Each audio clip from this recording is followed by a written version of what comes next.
Hey y'all, it's your girl Anna, and as you can see, we are back in Final Fantasy XIV. And today, we're going to be working on part 19 of the Oceanian Data Center main story quest collection. Series, that's the word. So let's see, today, we're going to be starting patch 2.5. What happened in the last patch? Last patch, we finally faced off with Shiva. And, yeah, and we met, Moonbrita, who taught us about White Auracite. And we're trying to devise a way to use White Auracite to try and take down an Ascian.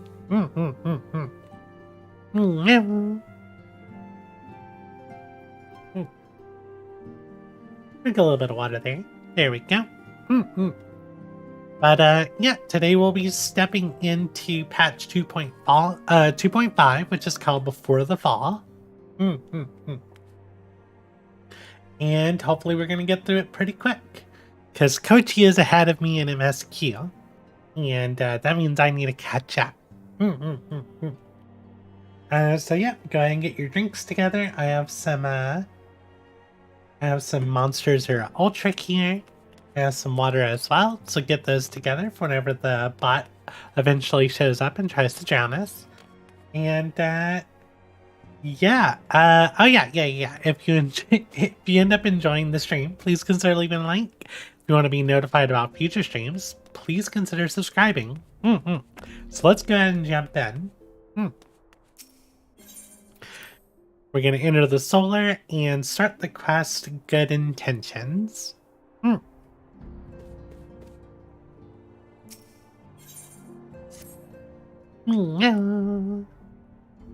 Did voice acted? Please be voice acted. It's not voice acted. I am most eager to address the Ascian threat. However, we dare not neglect other pressing concerns. We both know full well that Saint Shiva will not be the last primal we face, and our relationship with Ishgard is still tenuous at best. I think that the resolution of the primal threat was once the sole priority of the Scions of the Seventh Dawn. Oh, to think. Some days I wonder if it was wise for us to take on so many other responsibilities. Lest you forget, Antecedent, the Scions not need shoulder the burden alone. We're not the Crystal Braves established for this very reason. True, we are presented with a multitude of problems. However, we have all the resources we need to address them in turn.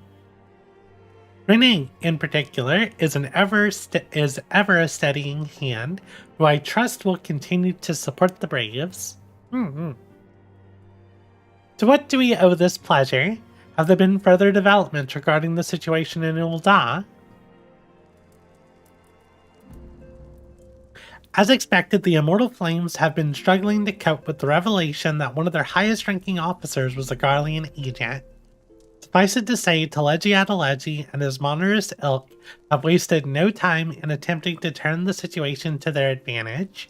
Coupled with ongoing unrest, the Flames are finding themselves hard-pressed. Finally, General Alban needs our help, and I will direct the Crystal Braves to offer what support they can. If I am to stay abreast of the latest developments and issue effective orders, however, I cannot afford to waste time traveling back and forth. And so for the foreseeable future, I think it would be best if I were to remain in Ul'dah, unless you have an objection. None whatsoever. We have matters here well in hand. Moonbrita's research is proceeding as planned. So she tells me, though I'm not familiar with the details. Orianche is poring over his tomes at the Waking Sense, and others are contributing in their own ways. Alas, the key problem, how to form an ethereal blade at will, remains unsolved. Nevertheless, it is only a matter of time. Renee, while we focus on that task, mayhap you could assist Alphino and his braves with theirs. It would do much to restore the faith in the immortal flames if the Warrior of Light was seen working on their behalf. Never forget that your esteemed status allows you to act in ways that those more tightly bound to organizations and nations cannot. As ever, I implore you to do so. Sure. Not that your response was ever in doubt, but I humbly thank you once more for aiding our cause. Now then, there are preparations I must attend to before my departure, such as receiving Riol's latest report. He has proven to be quite skilled at gathering information others wish kept secret, hence why I placed him under my direct command and ordered him to investigate the Ul'dah riots. When you are finished here, join me outside. Depending on what he has to say, I may soon have a favor to ask. If there are any developments on our front, I shall inform you at once in the usual fashion by telling you to run all the way here.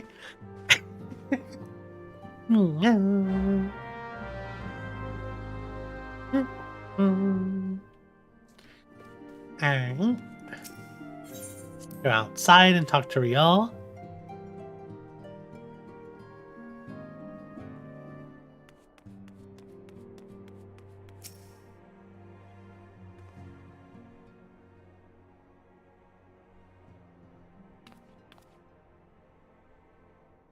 Pleasure as always, Renee. You'll be escorting the commander to Ul'dah, I take it? Actually, I had another task in mind for her. Oh? You would be so kind as to repeat your report for her benefit. Right then. Me and mine have been making inquiries into the source of the weapons that found their ways into refugee hands a ways back. So happens we caught wind of something promising, a rather large purchase of sharp and pointy things by a black marketeer holed up near Highbridge. I doubt this man would have secured such a quantity of weapons if he did not already have clients waiting, clients that for whatever reason would prefer for his transaction to remain a secret. Brings to mind that merchant what caught an arrow while talking to Renee, don't it? Generous fellow he was, doling out swords and spears to the downtrodden and disgruntled. Which isn't to say that these clients have the same mischief in mind, but if he wants to be sure, it might be prudent to intervene before they collect their goods, Civvy.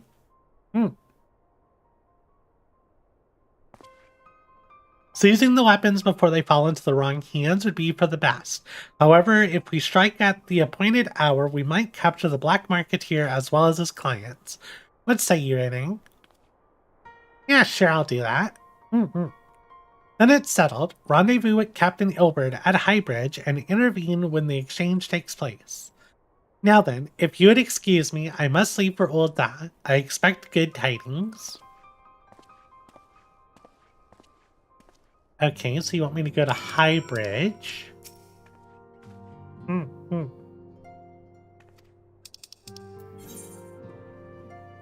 Let's get a Camp Drybone.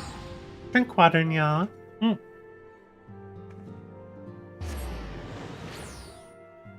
No, I have a message in Discord. I have 2 messages in Discord.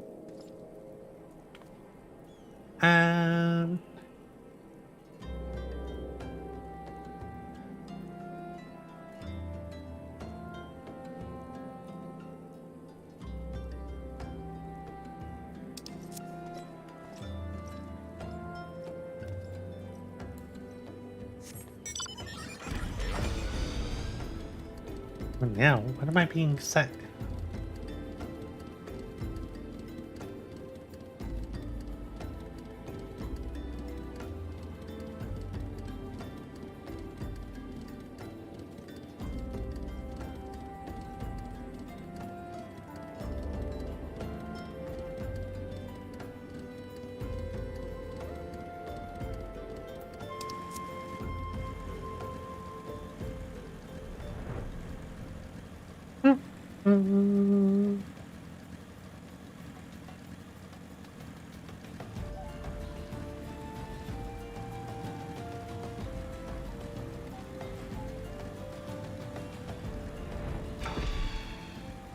There's Ilbert.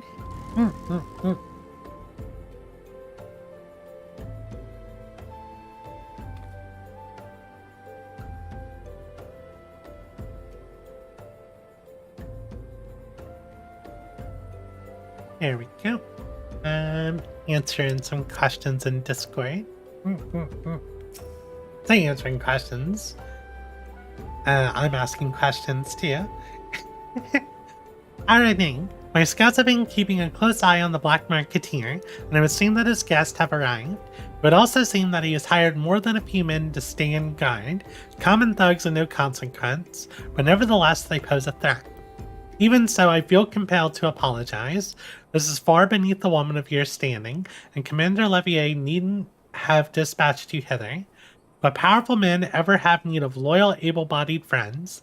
Having found one in you, 'tis only natural he would come to rely upon you without hesitation.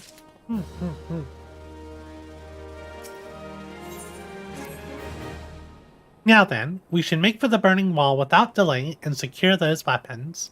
The first unit will ensure that the clients do not escape. With me, Rennie.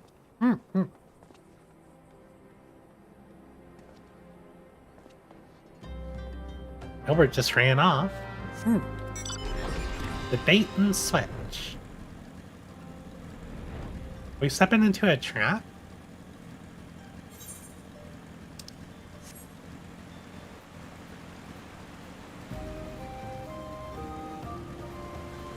I kind of forget this little area is here for the cocoon.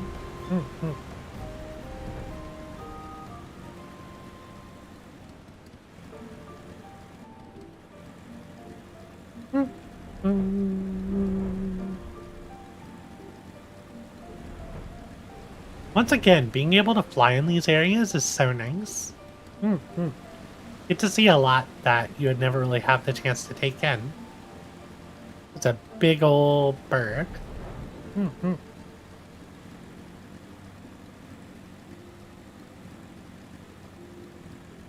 Here's Ilbert.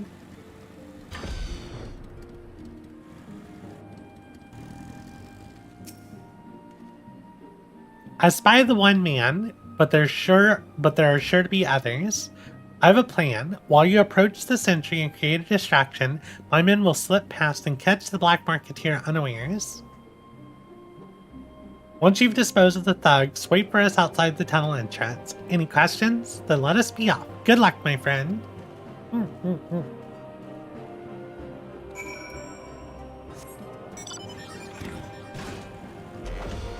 Hired thug. Who goes there? An adventurer? Damn fool, you should never have come here. Huh? What do you mean? I'm just an adventurer. I'm here to beat up golden fleeces and sell their flax. Speaking of which, I wonder if golden fleece is worth much on this server. Kill her and be done with it. How many guards are there? 3? 4?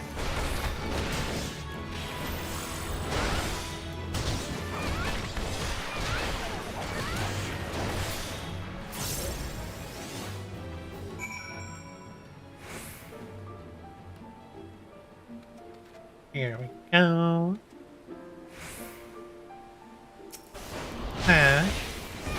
Get this golden fleece. Do these drop the I don't remember the name of the item that they drop. I probably shouldn't waste my time fighting these.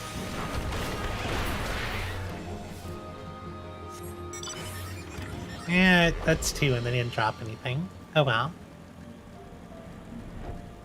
So now I need to come up here. More golden fleeces. I mean, if there's gonna be a bunch of golden fleeces here, might as well beat them up, right?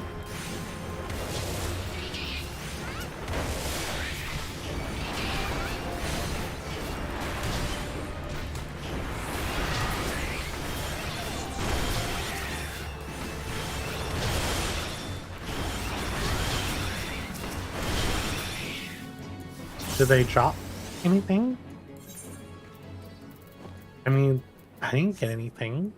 Ah, maybe they don't drop much anymore. No.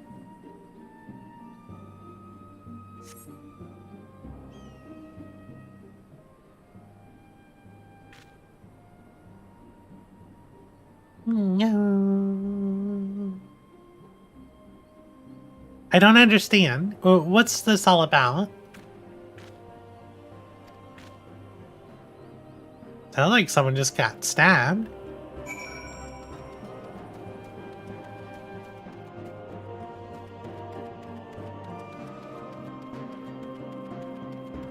Why did you stab him now? Clearly could have caught him.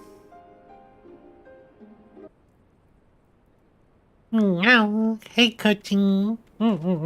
I see your messages in Discord. I can't really, that's gonna need a little bit more time for me to look into. I'm definitely interested in that. As you can see, this is a fine mess. When I tried to restrain him, he drew a hidden blade and lashed out. But before I could disarm him, one of my subordinates panicked, and this is the result. One of your subordinates panicked? I don't see any subordinates here. How foolish of me to underestimate the bastard, and to bring an inexperienced recruit. Commander Olivier will be most disappointed. Damn it all, a golden opportunity. Wasted. As with the clients, though we know not how they slipped past our perimeter, at present the first is currently tracking a party of Duskwhite sellswords we suspect may be them. Would that we could have enlisted the aid of the Immortal Flames or the Brass Blades. Alas, we're here to aid them. They're in no position to aid us. So let's see. Imagine watching on a stream with no spoilers. Spoilers? Oh yeah, because you're ahead of me.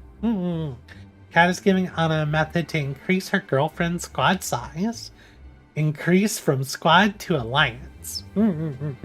Increase from full party to alliance. But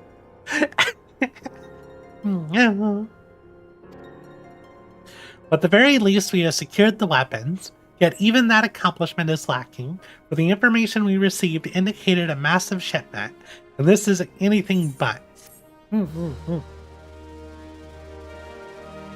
Where's this, like, new recruit that you say you murdered this guy? There's no one here, Ilbert. I will join the first in their hunt for the Duskwhite sellswords. If the gods are good, we'll catch them before they escape into the Black Shroud. In the meantime, I ask that you deliver these weapons to Ul'dah in my stead, and trust them to the third's Yu Hase, who will take care of the rest.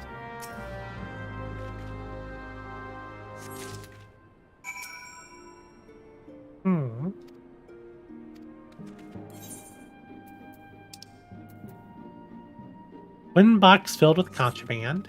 Okay, let's go to Ul'dah.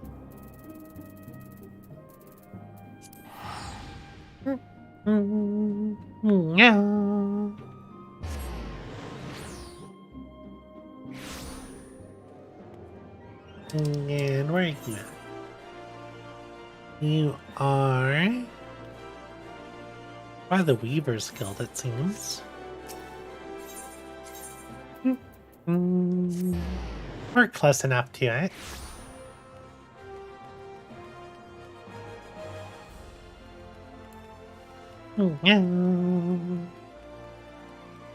Down here. Are you up there? There we go. We got you, Hase, Wilred, Elaine. Interesting group.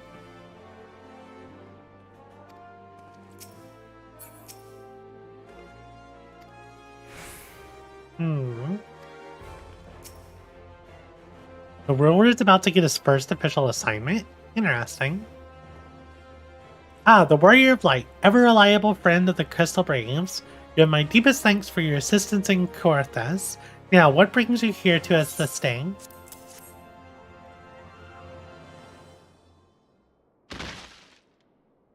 Eh? What was that noise? That was a big old box.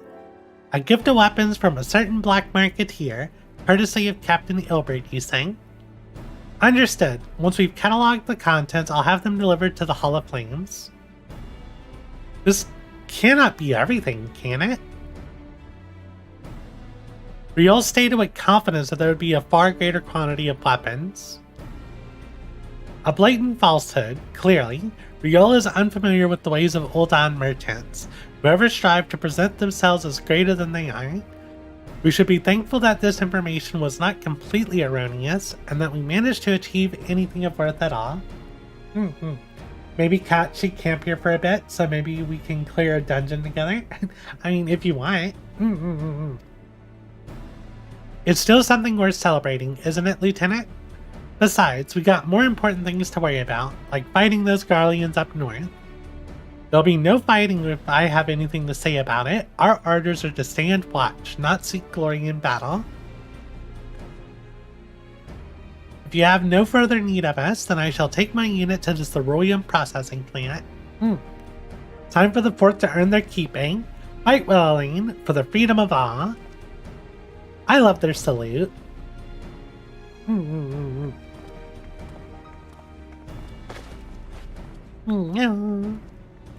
Excellent work as always, my friend. Rest assured that the Immortal Flames will hear of your contribution until we meet again. And then I get a call from Philly, I'm assuming. Renee, a word if you please. If it please ya. Not here. Look for me at the Sapphire Avenue Exchange. No need for whistling this time, don't you worry. Got some information for me, Riel? You want it to be in private.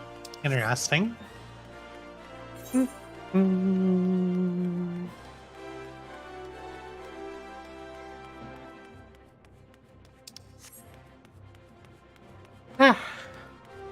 Alright, so let's go to Sapphire Avenue Exchange.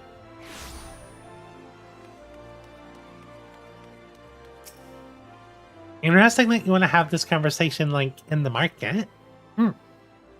Thanks for indulging my request. Few better places than a market for privacy, I find. All the hustle and bustle of commerce means most conversations go unnoticed. I'll get to the point. At the Burning Wall, when you and the captain interrupted the exchange, what happened? Tell me everything. Leave no detail out. I mean, he says that his subordinate stabbed the dude, but there was no one else there. That's not quite how the first told it. The Duskwights they were chased in. Latest word is that we lost the trail. But you never saw him yourself. Not before the fighting started and not after. Something ain't right. I don't know what it is, but I can feel it in my bones. I'm not daft enough to be misled by some merchant's drunken boast. Our information was reliable, goddammit. I know he purchased those weapons. As if I've never deciphered a moneylender's books or had to follow a transaction back to its source. Did plenty of that back when the Braves were getting started, believe me. The commander wanted assurances that we weren't taking Gil from the wrong sort of benefactors. Of course, these days, the money flows like water, and the first and third get the shiniest new toys. Forgive me, friend, I've a lot on my mind these days, and I appreciate you lending an ear. Right then, best get back to it. So the first and the third are getting shiny new toys. Interesting. Renee, can you hear me? This is Tataru. Your presence is urgently requested at the Rising Stones. Please come and see me as soon as you're available. Tataru. Alright, let's go to Mordona then. And Quaternia.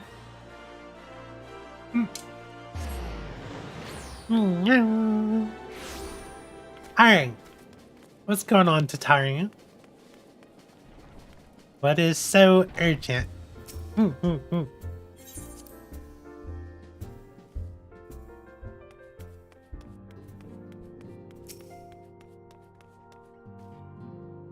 Thank you for coming so quickly, Ying. We've a guest from Ishgard who wishes to speak with you. A most, determined lady by all indications. Okay. Our guest is with the antecedent in the solar at present. Let's not keep them waiting any longer, shall we? Sounds like Emmeric's second in command. Can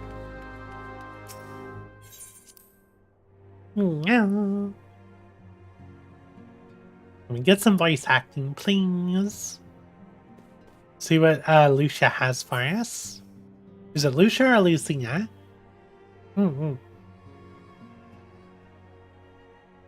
We have a guest from Ishgard who wishes to speak with you. Voice acting. I believe the two of you have met. We have. I had hoped to speak with Commander Leveilleur as well, but I cannot afford to wait any longer. The Lord Commander sent me hither to request your aid in a matter of grave import. You see now why I had Tataru summon you.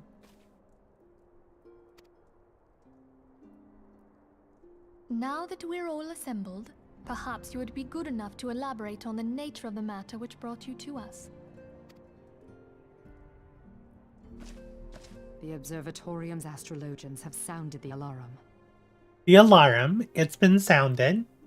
Last night, the Dragonstar burned with an intensity not seen in 15 summers. Not since the Dravanians engaged the Empire in the Battle of Silvertear Skies. The northern sky doth burn full bright upon the Wormlord's call. The red behemoth beckoneth, and flame consumeth all. The old Curthan rhyme, aye. The brightening of the Dragonstar is said to accompany the roar of a great worm. The astrologians believe that it was Midgard Soma himself who cried out on this occasion. After an absence of centuries, the King of Kings did return to lead his kind against the might of Garlemald, only to fall in his duel with the Agrius, proud flagship of the Garlean fleet. Devoid of life, his corpse remaineth entwined about the Magitech monstrosity even unto this day. Ariange has the right of it. Whatever this alteration in the Dragonstar portends, the Great Worm has shown no sign of life. That was a really good cutscene, by the way, when they showed that battle. Or it was a trailer rather than a cutscene. Tataru, have the Domans reported aught out of the ordinary?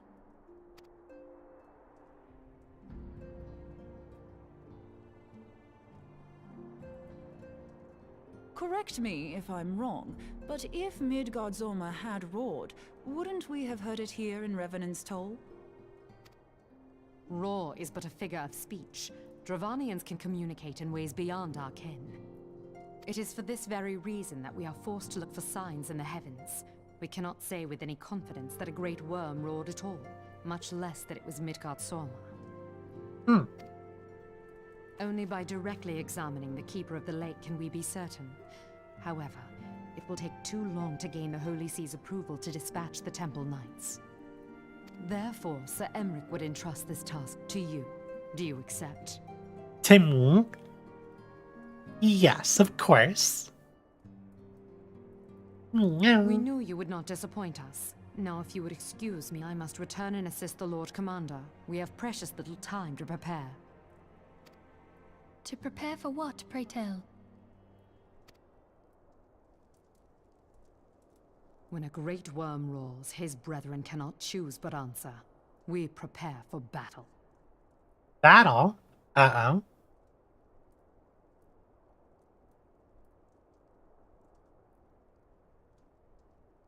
How many Dargans are we talking? All the Dargans? A couple of Dargans? Thousands of Dargans? By the way, the Japanese version of these cutscenes are so different. Forgive me if I state what you already know, but I would ensure that you understand the nature of your destination. Like it's different to the point of the English text do not equal the voice. Interesting. As Oriange stated, what we now call the Keeper of the Lake is the wreckage of the Agrius, former flagship of the Imperial fleet, and the corpse of the worm responsible for its destruction. 15 years ago, as the next step in his campaign to subjugate Eorzea, Gaius von Belsar attempted to seize control of Mordona. So massive was his force that all thought victory a foregone conclusion. But an unlikely ally came to Eorzea's aid that day, but Gardsimer, legendary guardian of Silvertear Falls, burst forth from beneath the waters of the lake and led a host of dragons against the Garlean airships overhead. Japanese version doesn't have wording like pray, etc. Yeah, because a lot of the dialogue is very like Western European. The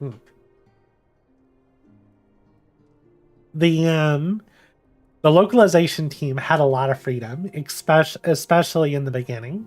Then they started working a lot more closely. In what would later be known as the Battle of Sephirot Skies, the Great Worm failed countless airships before engaging the Agrias. In the ensuing struggle, the flagship's Cerulean engines failed, and it tumbled into the lake below, yet this victory came at a great cost, for the explosion which followed claimed the life of the Great Worm as well. That same explosion transformed Sephirot Falls into the desolate wasteland it is today, draining the lake of its waters and crystallizing ether for miles around. Yet a remnant of the lake remains, and at its center a constant reminder of that fateful day long ago. In accordance with Sir Emmeric's wishes, our Doman allies have been standing watch over the keeper of the lake. It would be wise to speak with them before investigating the wreckage yourself. Be careful, my friend. We know not what dangers await you within. Now then, let us not neglect our own task. There is much to be done, and precious little time to do it.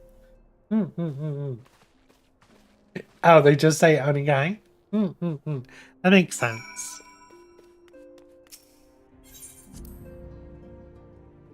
Well, I mean,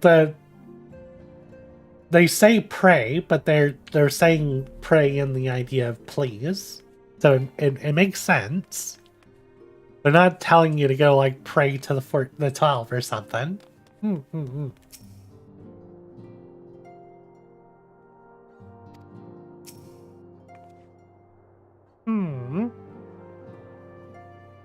I traveled to Ul'dah to meet with Thancred's friend, the one who promised us that rare ore, and she began cursing me with words I've only ever heard from the mouths of pirates. I still have no idea what she's so angry about.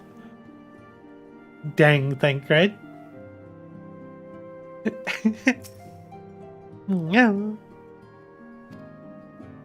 Alright. Let's head on out.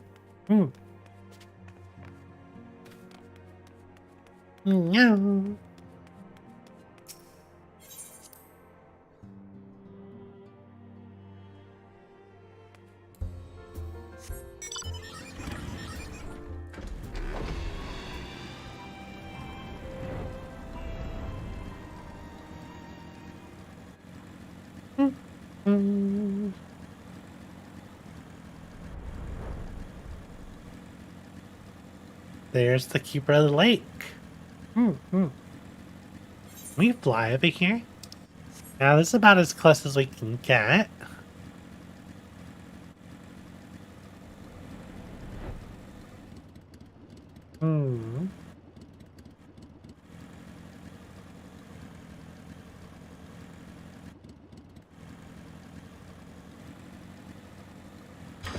There's our Doman friend.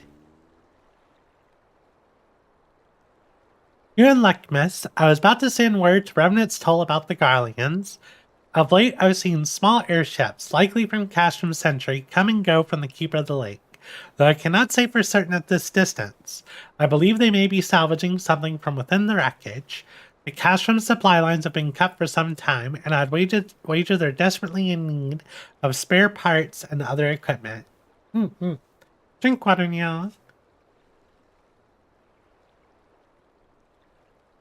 So it's true then. The Ishgardians honestly fear that the worm may rise again? Well, from here that seems rather unlikely.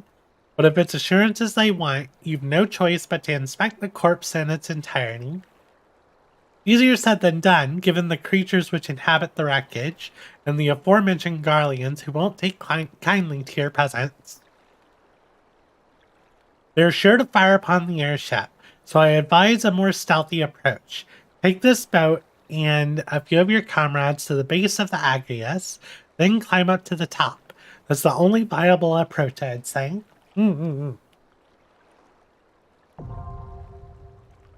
The Keeper of the Lake is now accessible. Alright, let's farm up a party. Like coaching.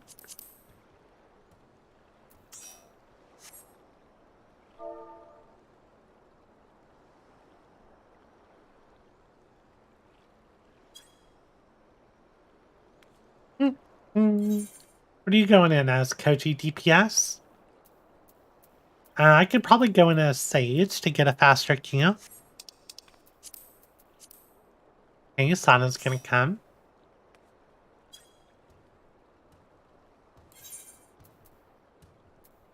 They're on Blue Mage.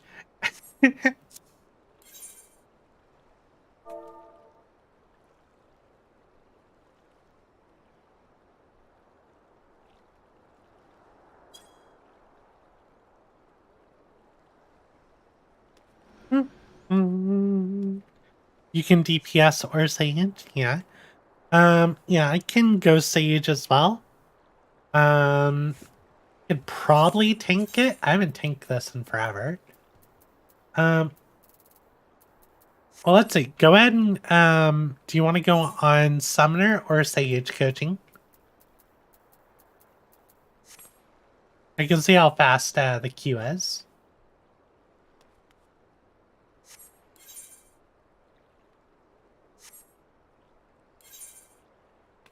Looks like she's going on Summoners. Let me switch to Sage real quick.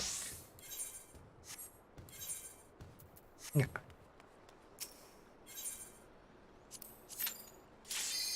Oh, that was quick.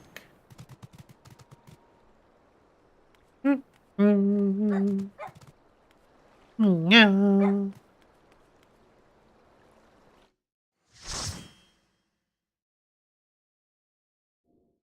Stream lag, gotcha. Oh no. Yeah, it's like 7 seconds, I think.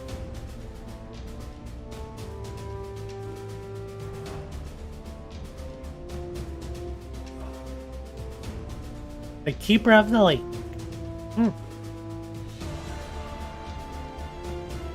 Ooh, they have a pretty axe.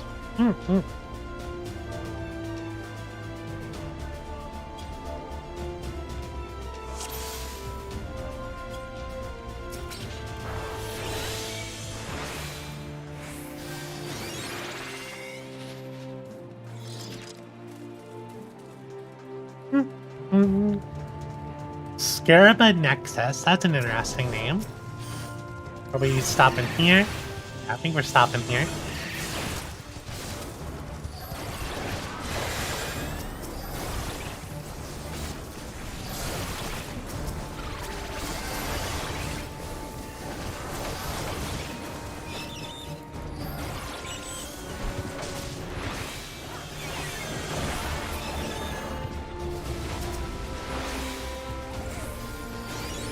I heard a Moogle weapon behind me. Who's got a Moogle weapon? Oh, it's Sana. How big we pulling? That's it?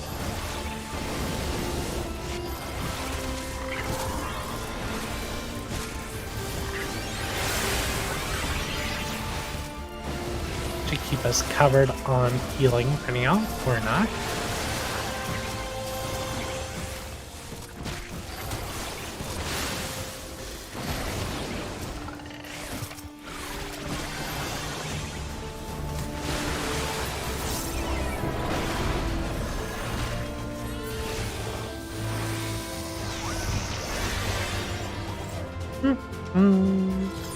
Should probably the chest here would probably be nice.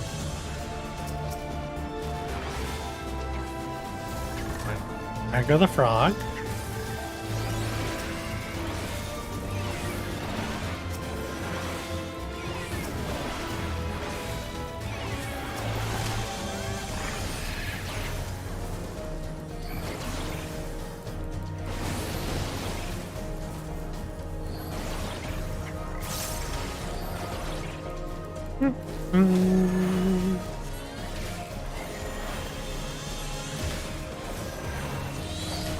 Come on, Froggy.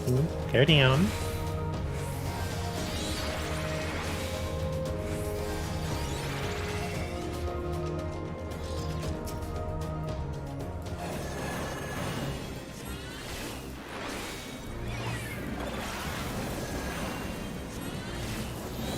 been a long time since I've done this fight. If I remember correctly, yeah, we need to hit these. There we go.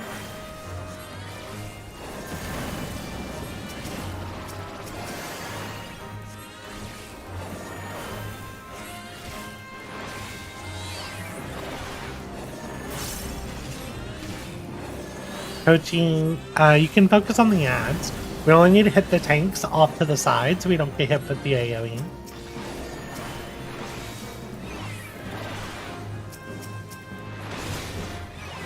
Here we go.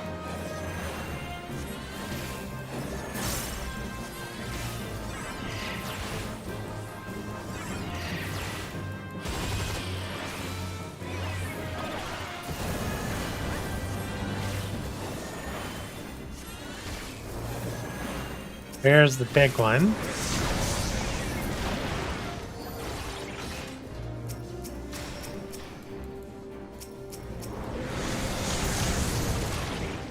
Oh, that's not good.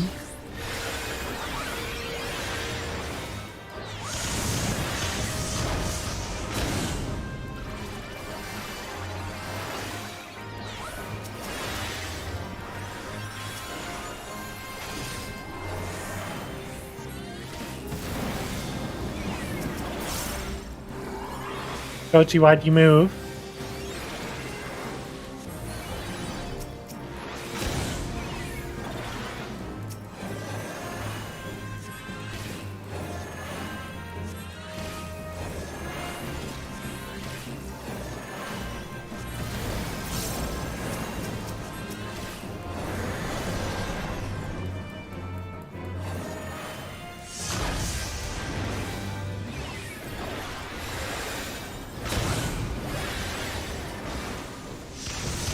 I miss having access to all my heals. It's fine now.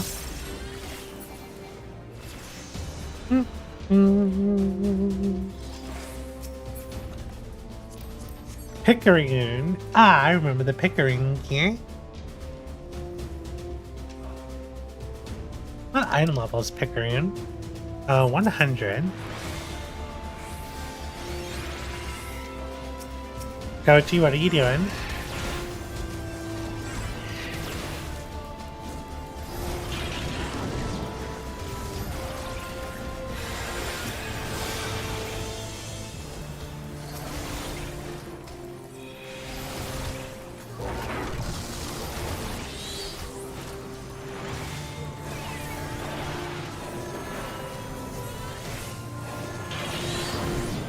But you pull up the aggro.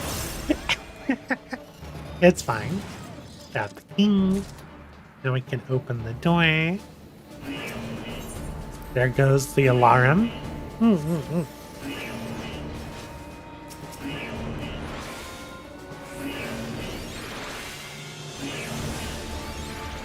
Okay, we got a decent shield there.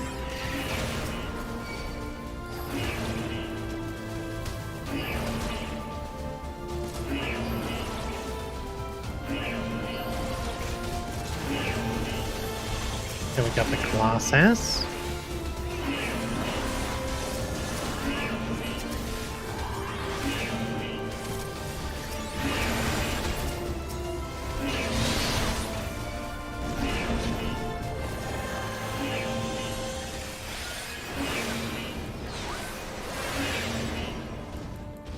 Oh, is our friend pulling more?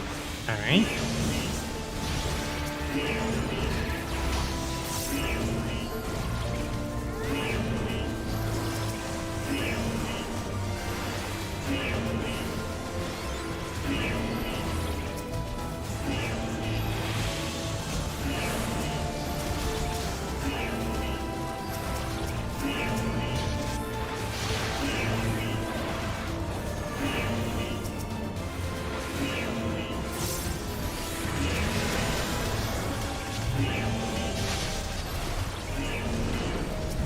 Sana, don't. Oh.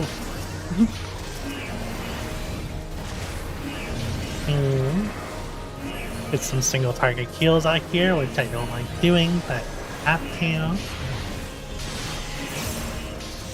Oh, they turned. Oh no, why'd they turn? No, I feel bad.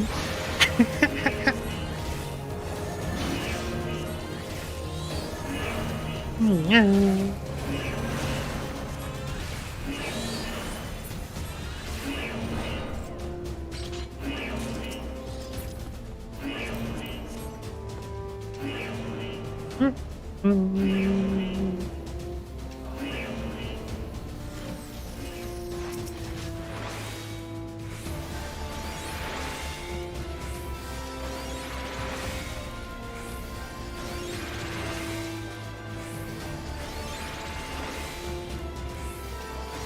You gonna get a big shield?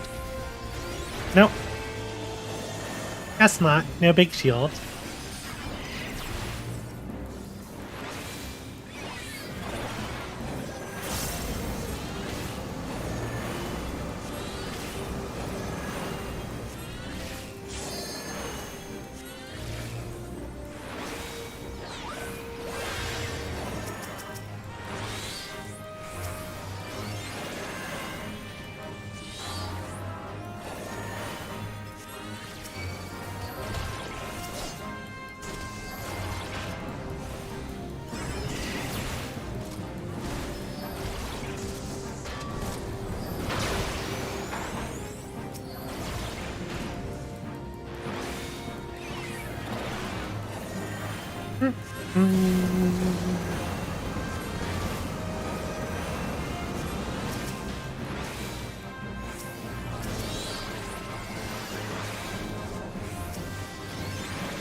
Oh, it's on me. Koji, run. Run, Koji.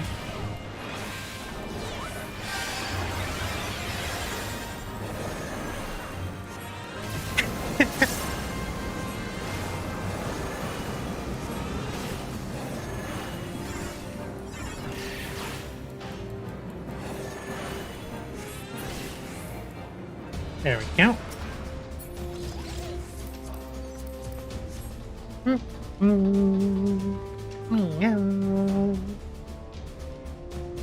Dungeon's pretty chill so far.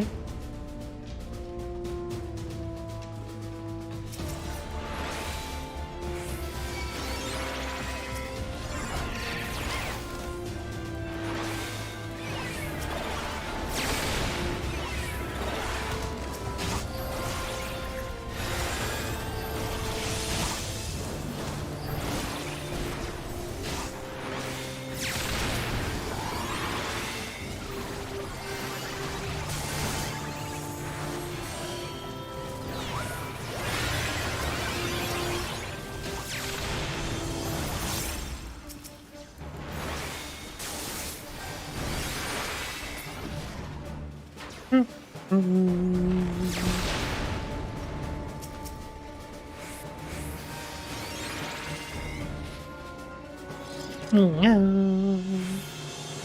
38 seconds until I regen.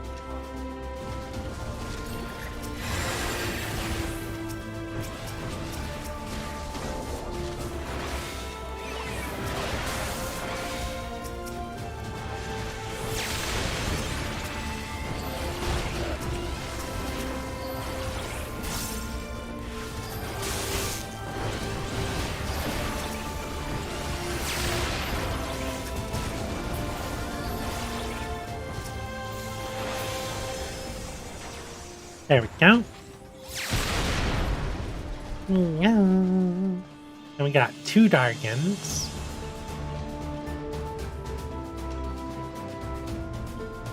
Cutscene time. Good little music. Who treadeth now upon my bones, and waketh me from slumber sweet?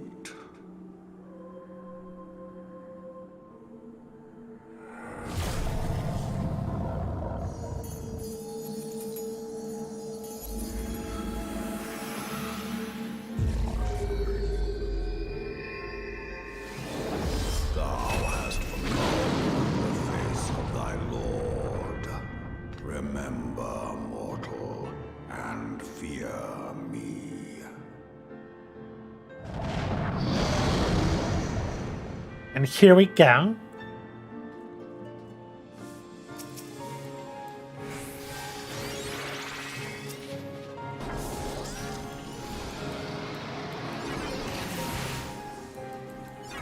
don't know why I didn't use my helmet.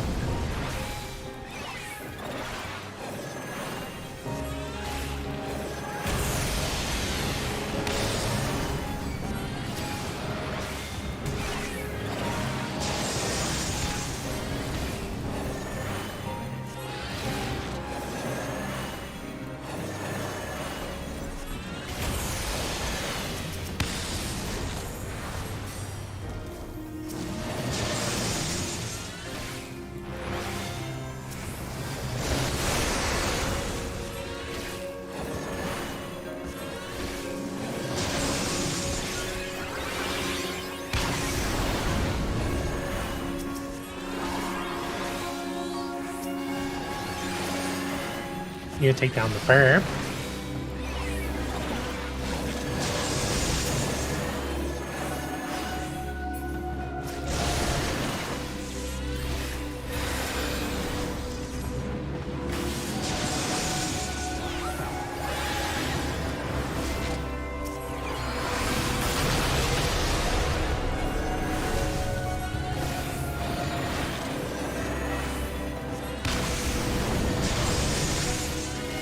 You need to stop standing in that dragon breath.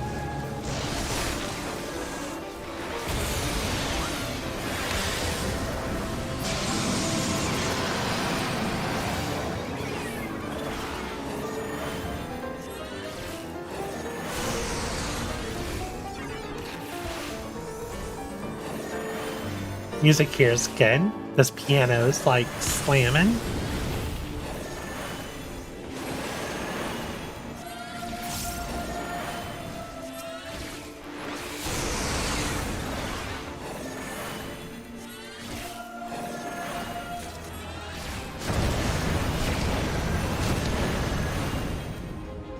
I shouldn't get hit by that.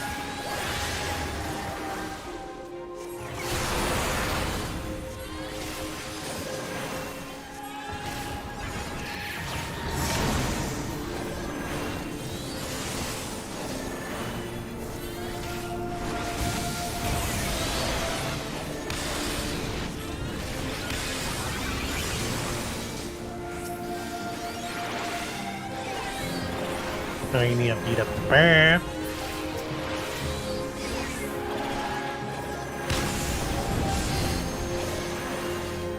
Use the build generator.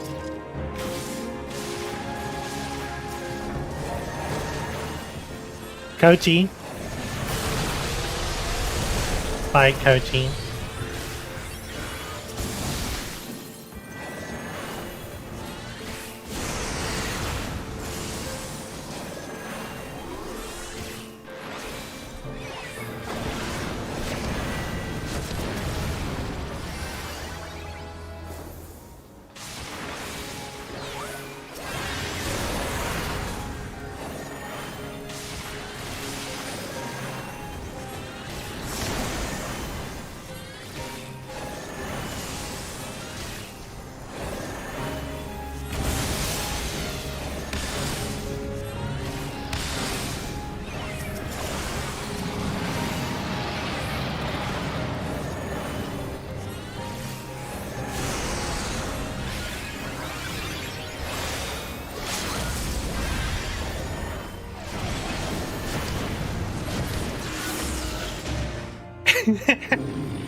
There we go.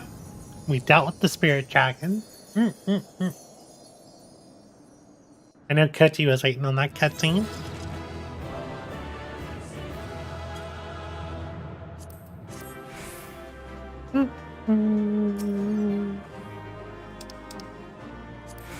Tank probably got 3 commendations. Go ahead and leave, and we should get into a cutscene here. By her gift. 'Gifts, hast thou earned a moment's reprieve. 'Tis well, Oh, so you know about Highline? Hmm.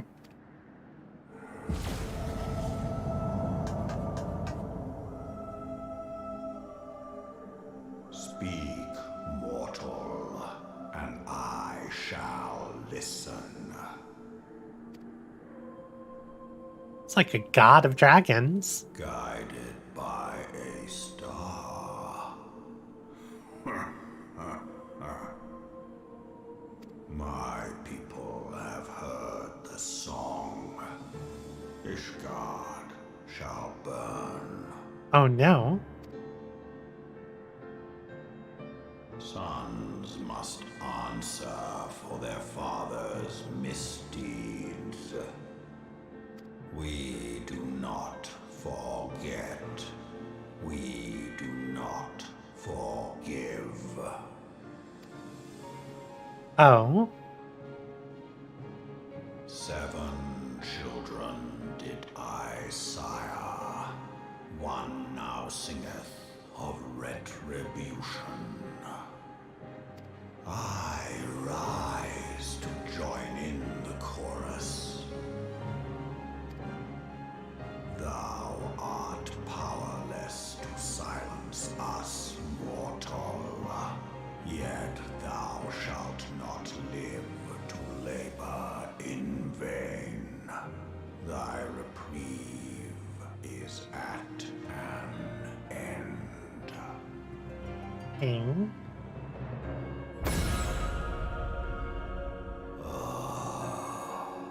Trickery is thy shield. This frail, ignoble creature is not gifted, but chosen. Oh. Not gifted, but chosen. Hearken to me, Hydaelyn. I remember, and I consent. Consent? Fear not, mortal. I shall not harm thee.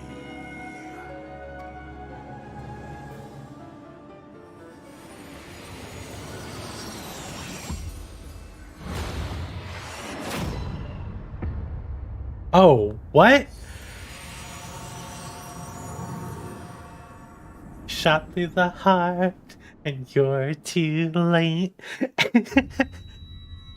What?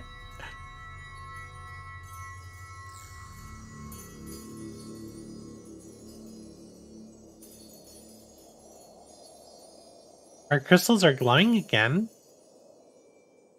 I thought they were turned off last time. Oh, what? It's happening to our fire crystal. What? Oh no. They're burning out.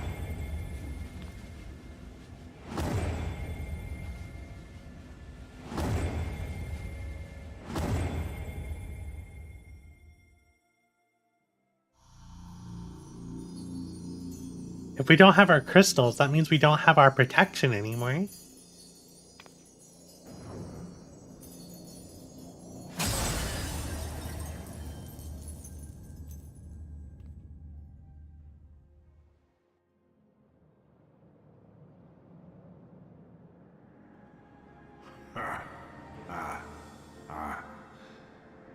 Mayhap thou thinkest me an oath breaker.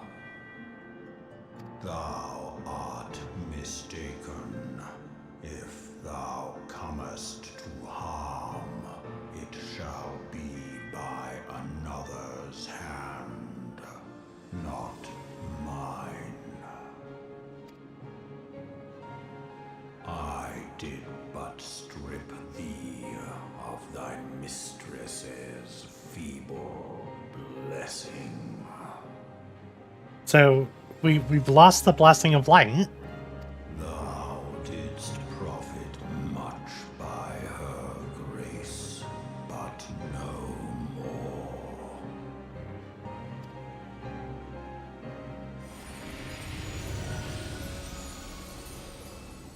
Aw, with this little Darkin.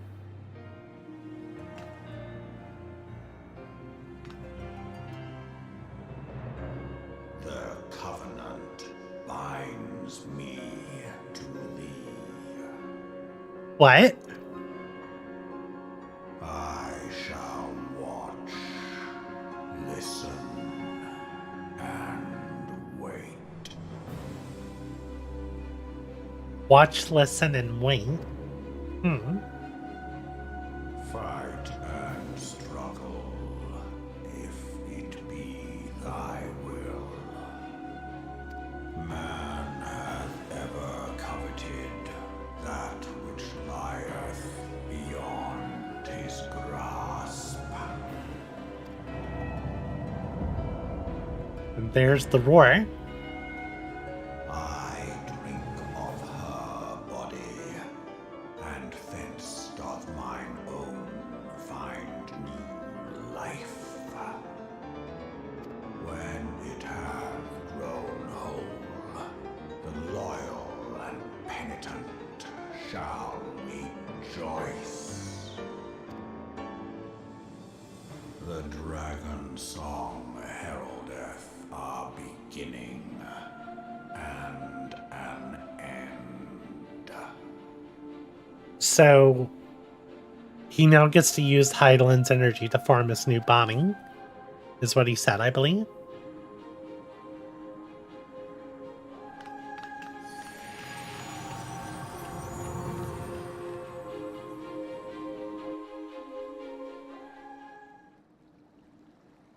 You may summon Gardzimir by selecting a corresponding entry in your minion guide.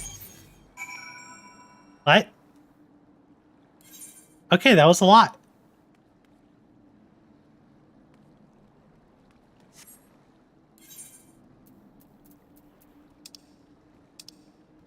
It was a whole lot. Hmm.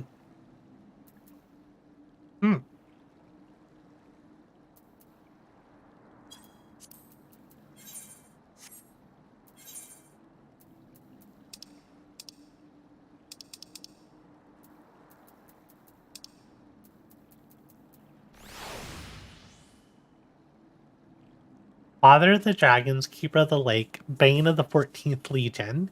While it's difficult to believe the Yom Long Pup could be any of these things, he assures you his current form is only temporary while he awaits the reconstruction of a new corporeal vessel. And he sits on my head. Alright. I was beginning to fear the worst. Were those explosions I saw? Ah, but you shouldn't waste time talking with me.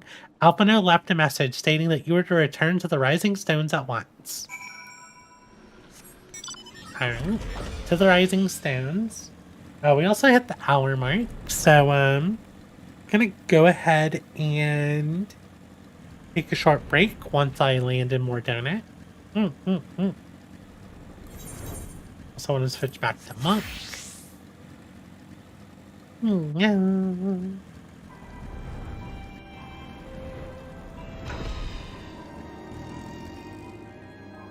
And Midgard Samir is just gonna sit on my head.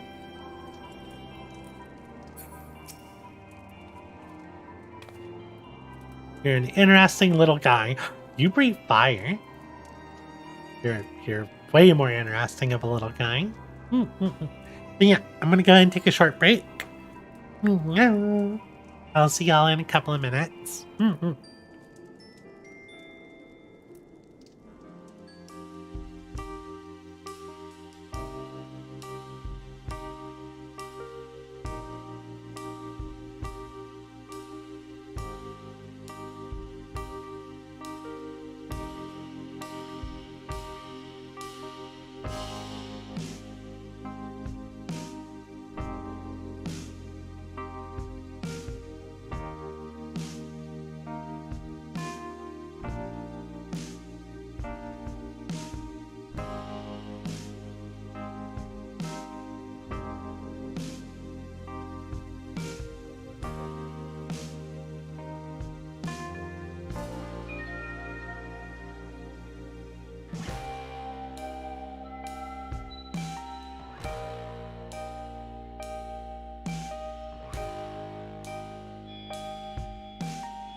Yeah, and we're back.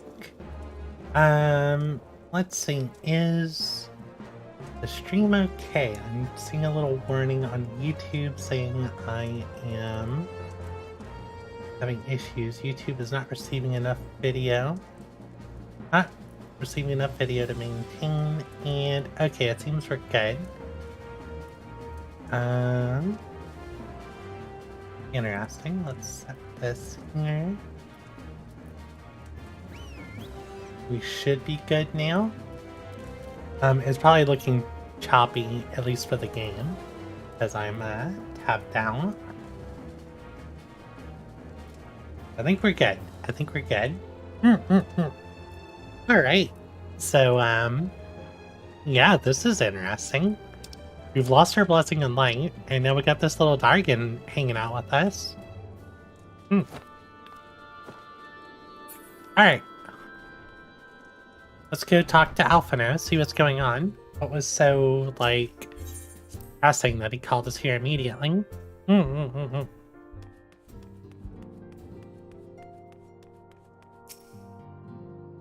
Have you spoken with Commander Levier yet? He's been pacing again. Interesting. Levier.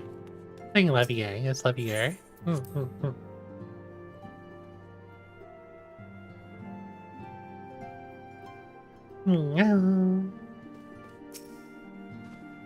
Praise the 12 that you're hale and whole. I came as soon as Minfilia informed me of Sir Emmeric's request. Have you completed your investigation of the Keeper of the Lake, I take it? Then I would hear your report. Yeah, stuff went down. You conversed with Megardsumer? I swear, were anyone else to make such a claim, I would regard it with considerable skepticism. Are we to understand that the Worm Lord did not perish and has sooth lain dormant for these past 15 years?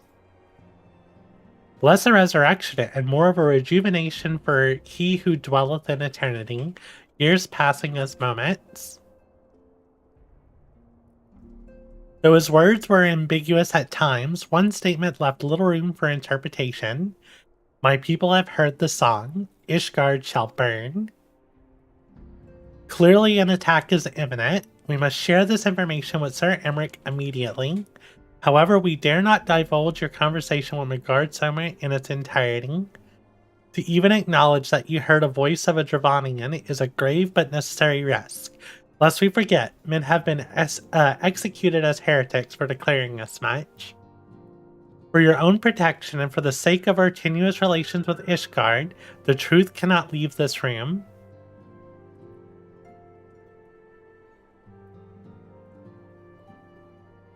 As for how we shall present our revelation to Sir Emmeric's emissary, you may leave that to me. Pray remain here for now.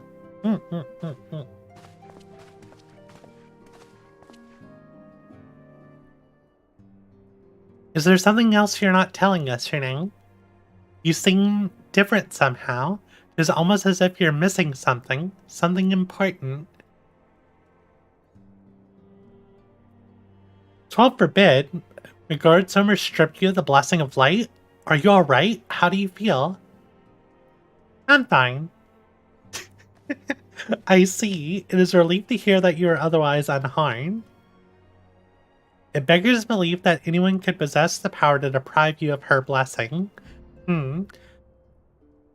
Megardsumer made mention of a covenant, did he not? One of the ancient myths regarding the Silver Tear Falls states that when the waters came into existence, so did the Great Worm. Althik and Mia, Brother Time and Sister Fate, decreed that Megardsumer ever watch over the source, from which all water and magic was said to flow. I wonder, what if this was the covenant of which he spoke, and 'twas not the gods whom he was treated, but Heidelin herself? Well, if he is watching over you as he claimed, mayhap you'll have an opportunity to ask. Let us keep this matter to ourselves. I do not wish to burden our friends needlessly. I mean, this is kind of a big deal, Minfilia.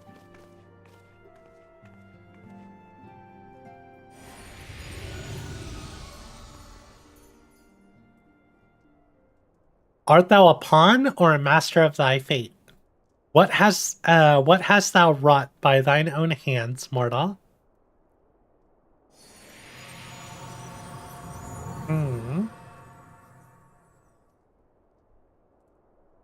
Now you got me thinking. This isn't good. Isn't good at all.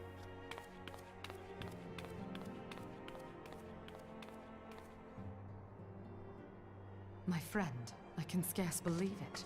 You confronted the Worm Lord and lived to tell the tale.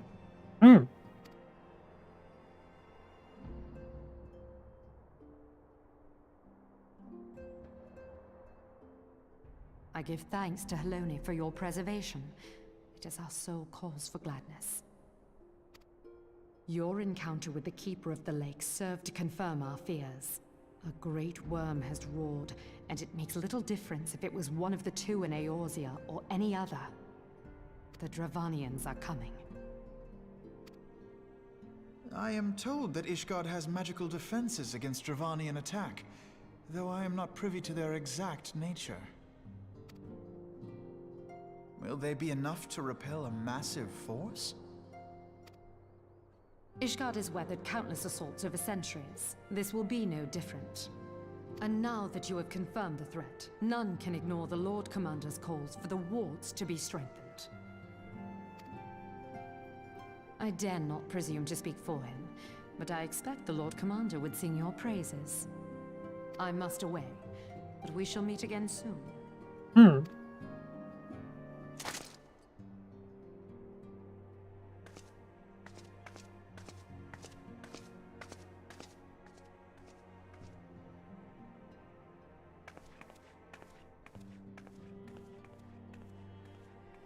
Countless assaults weathered, and this will be no different? Why am I not convinced? Alphino is very pessimistic.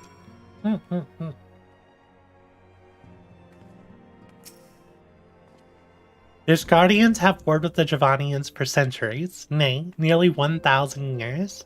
In all that time, not once have their enemies breached their defenses and entered the city proper.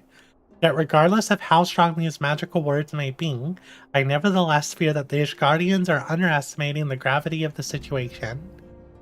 Though it was not Midgardsormr who roared, a call to arms by one of the first brood cannot be ignored. Until such time as they choose to request our aid, however, we can do naught but observe the situation at a distance, and pray that our fears are unfounded. Either on demand. Is this still part of 2.5? Yes, we still have 4 quests. And let me open up this monster. And drink water now.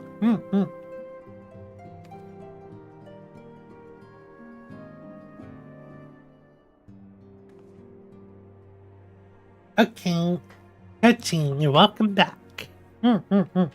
So you're viewing a cutscene.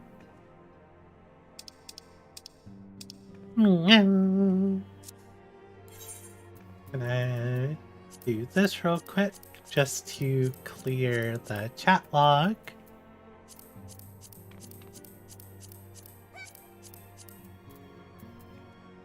Here we go.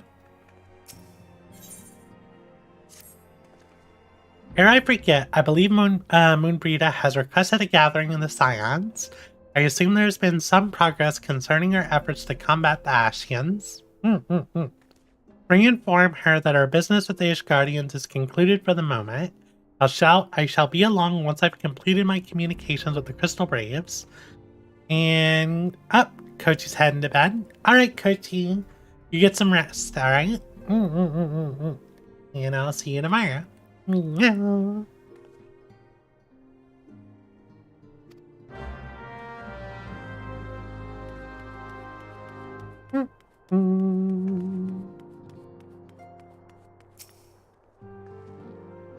All done with your talk to dragons? Wonderful, because Ashians are next on the menu. Let's head into the solar, shall we? Are y'all just gonna sit here and still talk about this woman, Thancred, Ingrid, and Wilda? I see.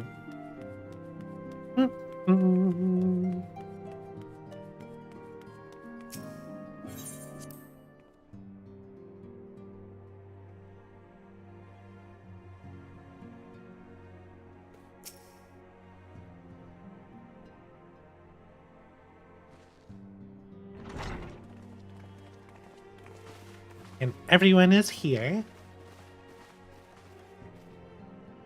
Now that everything's calmed down a bit, relatively speaking, I mean, I thought it might be a good time to share our progress on the weapon. Ooh. I believe we're on the verge of a breakthrough. On the verge of a breakthrough, you say? Well, don't keep us all in suspense.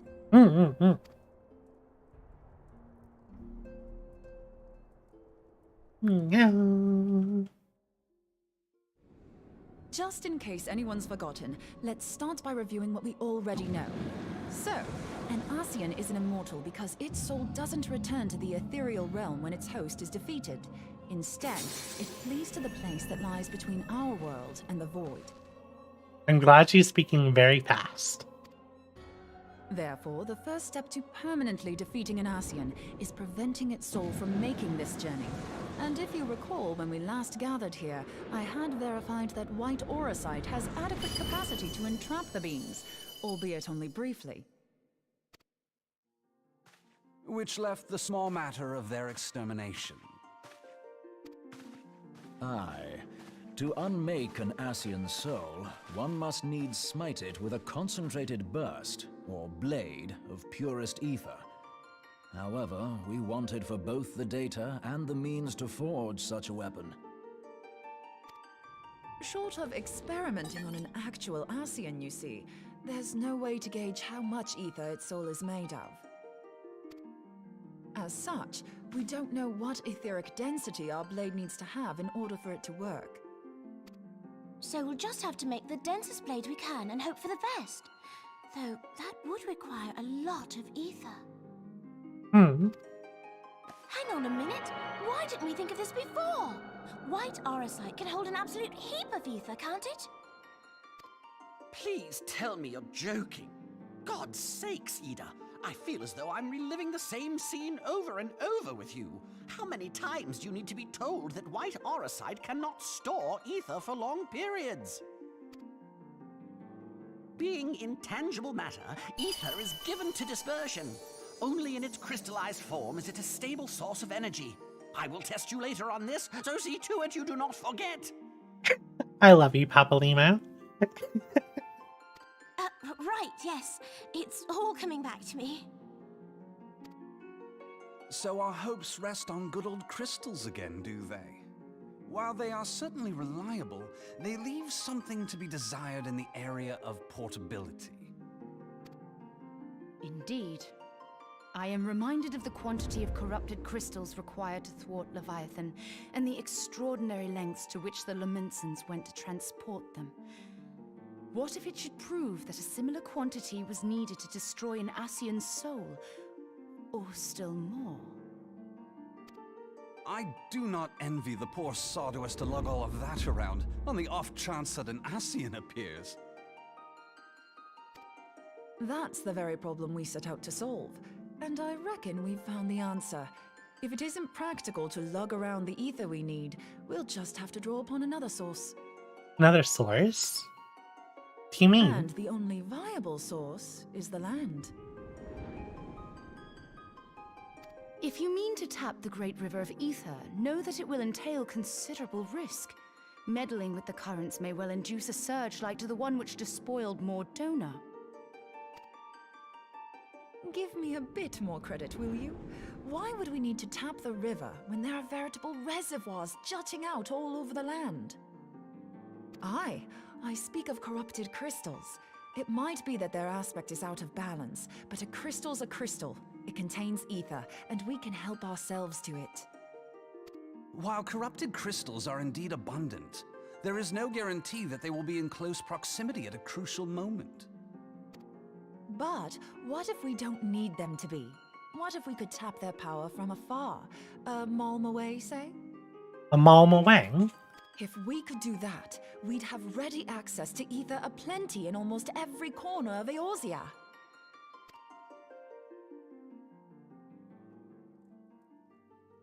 I've yet to put my theories to the proof, but I've got a good feeling about this. If no one has any objections, I'd like to see where this avenue leads. If you think it's worth your while, you have my blessing. But tell us, what are your theories? I, for one, am most eager to understand the process, however vaguely. I thought you might say that, but no one wants to listen to boring old theories all day, do they? I know I don't. So with your permission, I'd like to try something a bit more hands-on. I've already built an etheric siphon especially for this purpose, and I've been meaning to try it out. Oh. Thing is, the profusion of corrupted crystals in Mordona makes it something of a high-risk testing ground. If anything goes awry with the siphon, it would be better if it didn't happen within spitting distance of quite so much ether. Ideally, I need an isolated specimen. Does anyone know where I can find one? May I suggest northern Thanalan? There you will find corrupted crystals of middling size, standing a reasonable distance apart. Ideal for your needs, I should have thought. Oh, and if you do elect to visit the place, I should be much obliged if you would assist me in another matter while you are in the area. Oh? What are you dragging us into, Alpha, now? Has something happened? Movement has been observed at Castrum Meridianum. Meridianum? During Operation Archon, the Alliance dealt the stronghold a heavy blow. Its facilities were extensively damaged, and its garrison reduced to a fraction of its former strength. Not long after our forces withdrew, however, their ranks were replenished by reinforcements from Castrum's sentry. They now seek to rebuild, and to this end they have their sights set upon the ceruleum processing plant. Having lost the Empire's support, the 14th Legion lacks the resources to sustain itself. To them, this is a bid for survival, and they will doubtless fight like desperate men. Though I have dispatched the Crystal Braves, I fear their strength alone may not suffice to stay the Imperial assault. I would request the Scion's aid in the defensive effort. If I didn't know better, I'd say you were trying to inveigle us into fighting your battle with the promise of shiny crystals. I mean, that is what it sounds like, Moonbreeder. Well then, consider me inveigled. I won't lie, the crystals you speak of sound perfect, so the Garleans have to go. Besides, we can't afford to beat about the bush. There's no telling when the Arceans will next appear. Thine eagerness to hurl thyself into the jaws of danger cometh as little surprise. Exercise due caution, I prithee. Though you have become a Crystal Brave, you are yet a Scion, Alphino. We could hardly refuse you. Pray, join the Crystal Braves and lend them your support. Thangred and Papalimo shall accompany you.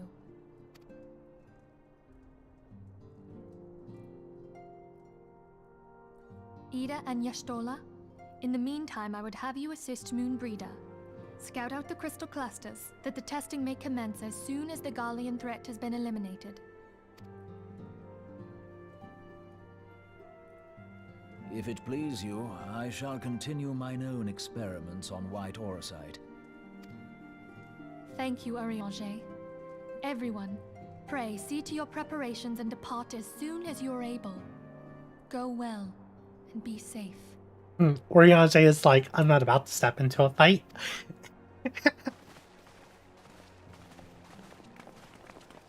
I'm gonna go home and do some experiments. I'll have fun with that.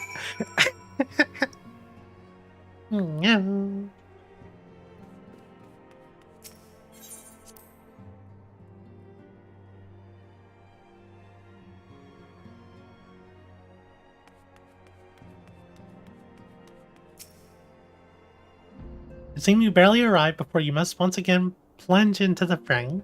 Duty is an unforgiving mistress, eh? The tasks we tackle are not like to be as realm shaking.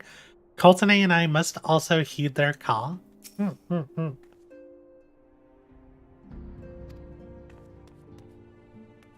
Right, Alpha now. It seems that the events have once more conspired to rob us of rest and blah.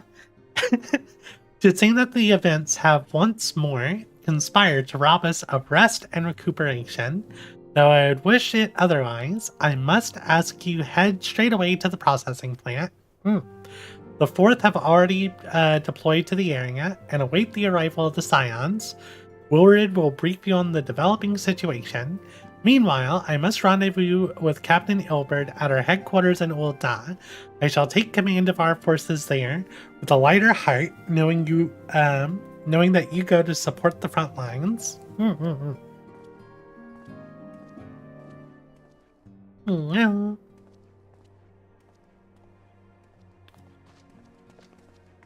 Your duties take you to Northern Thanaland, do they not? We too must say our farewells to the Rising Stone for a time. Vilmin travels to Ul'dah, and we shall serve as her escort. At my daughter's behest, I go to contact certain old acquaintances of the Gilded City. We are beset on all sides by civil unrest and imperial machinations, threatened by primals and troubled by dragons. We need all the allies we can muster.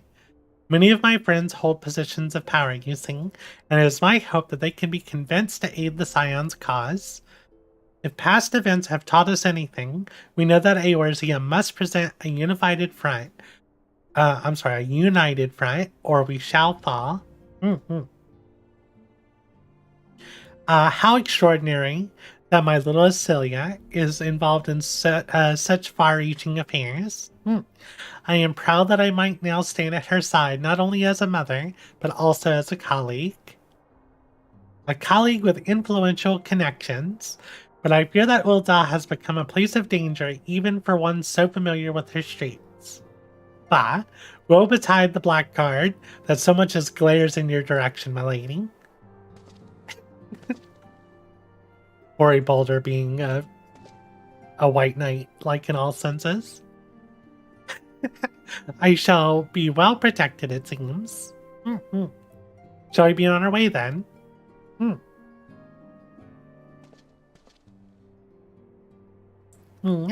Drink water now.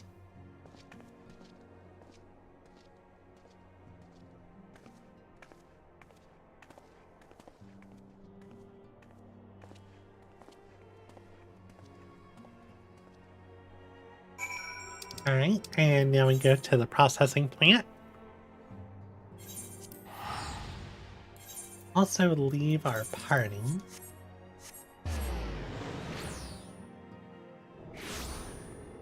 You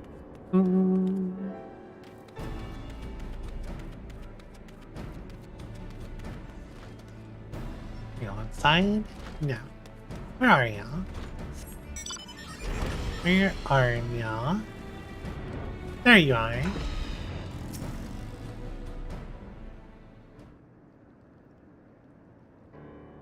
Commander Levier sent word that you'd be coming. A veteran of your talents is most welcome. Not that I don't think we can handle the situation, mind you. I've learned a trick or two since that disaster with the Emulsia. But returning to the task at hand, the Flames reconnaissance scouts have reported Imperial soldiers assembling at Ralbon's push.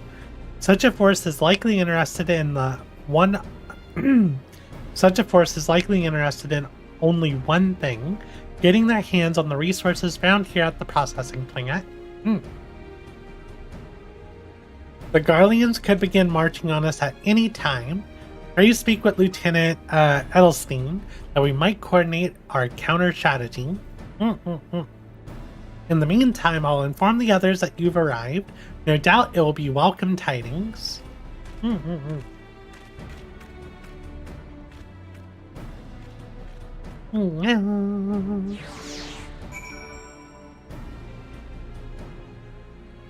Right, let's talk with the lieutenant. Oh, they teleported us like right next to the lieutenant. Interesting. Captain Lacrosse. My soldiers yet tell tales of your deeds during Operation Archon. Oh yeah, that's right. I'm a captain now with the Immortal Flames. With that, we could sit a while and reminisce about old times, but I fear more pressing matters require our attention.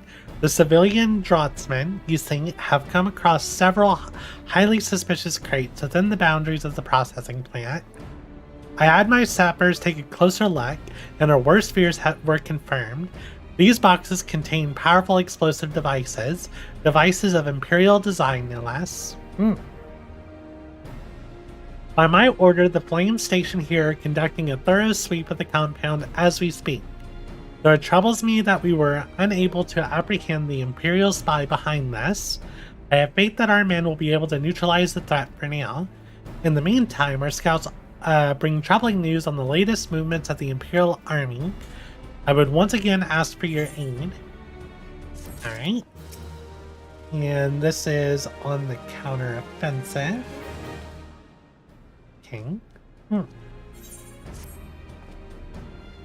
We've been keeping a close eye on the Garlean garrison. It would seem that the Imperials have finally begun to mobilize. According to the reconnaissance report that just came in, the squads seen leaving the castrum are too few in number to effectively take and hold our position. They will likely mount a swift assault and focus on the acquisition of resources. I have, of course, also shared this report with the Crystal Braves. They've decided to take to the field to meet the assault head-on. I have apprised your fellow Scions of the situation, and I'm heartened to know that they will be joining the effort. Pray report to Lieutenant Elaine, and lend your much welcome strength to the counter-offensive. Alright, she should be over here. Look, everyone's here. Considering the weapon she wields, I don't believe the lady is in need of additional protection. Be it a squad of soldiers or some Magitech monstrosity, I shall allow no foe to harm the lovely Moonbreeder. I mean, she has one heck of an axe there, thank God. Now that is an impressive piece of steel. Have you ever seen Moon swing her axe? Swipe, slice, cleave, there's really no stopping her. Isn't it a beauty? A lady merchant in Revenant's Toll simply gave it to me. She says she was investing in the future or some such. I see.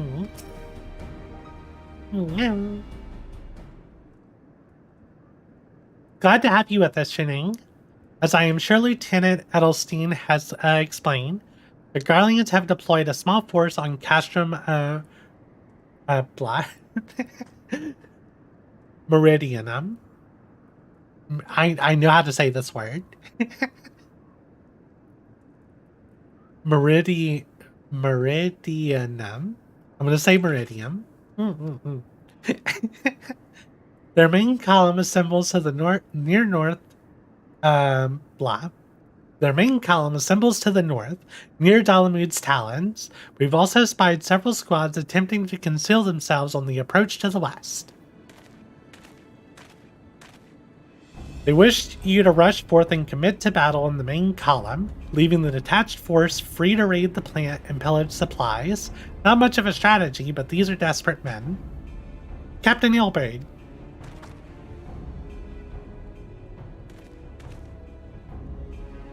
Greetings, Scion. I understand the commander bid you and your fellows to come lend a hand to the Braves. With such mighty heroes at its disposal, the force shall have little trouble contending with aught the Garleans might throw at them, but even you cannot be everywhere at once. The third was getting restless holed up in Ul'dah, so I marched them out here to fill any holes in the plant's defenses and add their numbers to your counterattack. The reinforcements are welcome. We've enough soldiers now to divide our own forces and safely engage the enemy far beyond the walls. It would be best to avoid staging a battle anywhere near this much ceruleum. Let's take this fight to the Garleans. A wise course indeed. I shudder to think of the consequences should any of these storage tanks be exposed to fire. If there are no objections, the Scion shall join the fourth and give battle to this main column. You're with the third, then, Warrior of Light. Your job will be to intercept these squads hiding out in the west and prevent them from reaching the processing plant. When you're ready to proceed, report to Lieutenant Yuhase. His scouts should have a rough idea of where the Imperials have concealed themselves by now.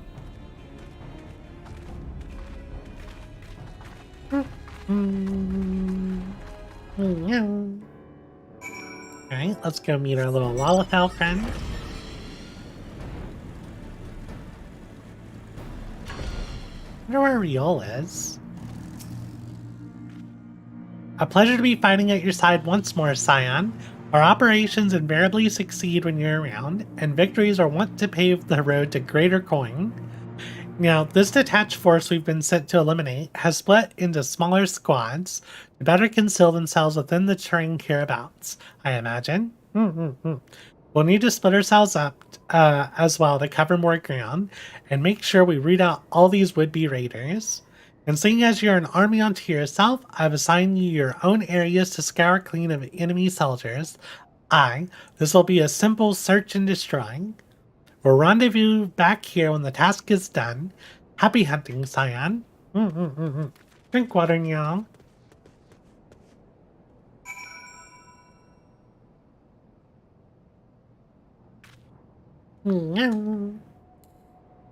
Alright, let's go find these guys. Looks like there's a small little group around the corner over here.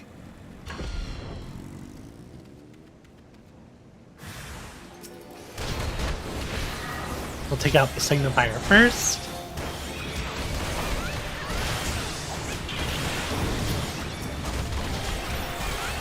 Then we'll work on the tank. And now the magic attack. Simple enough.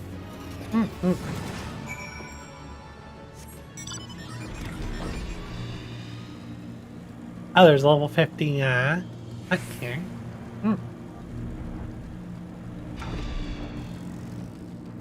What we got this time? A spearman and team match attack. Shouldn't be too much to deal with.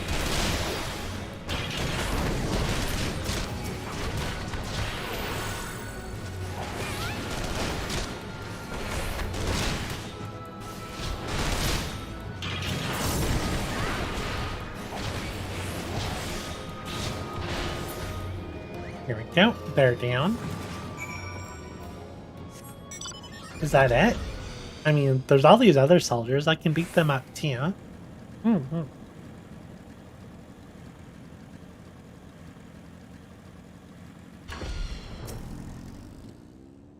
You seem grim, Scion. I take that to mean that between us, more than a few Garleans won't be making it back to the castrum. These Imperials, though, they certainly made us earn our pay. I would be a happy man if I never had to tussle with another one of those Magitech horrors.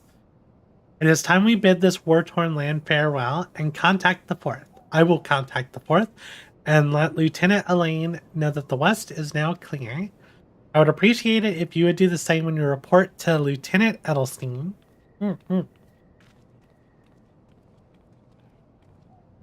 I feel like we really didn't fight too many people.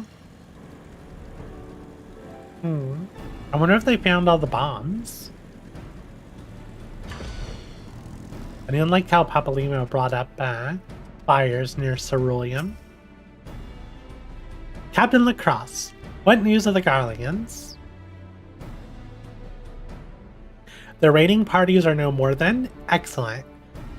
The Amagina engineers will the Amagina engineers will be most relieved to hear that the planet is no longer in immediate danger. Thank you again for your assistance. Okay, next is... That's an interesting quest name.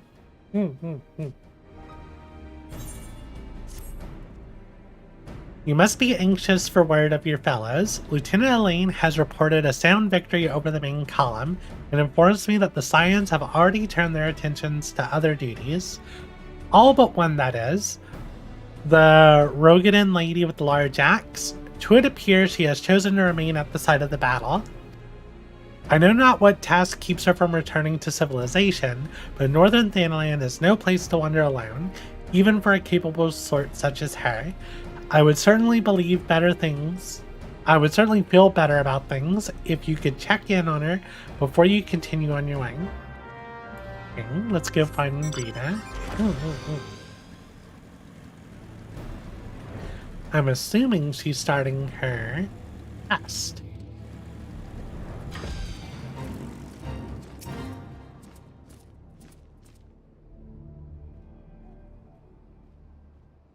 Hold on, I won't be a second.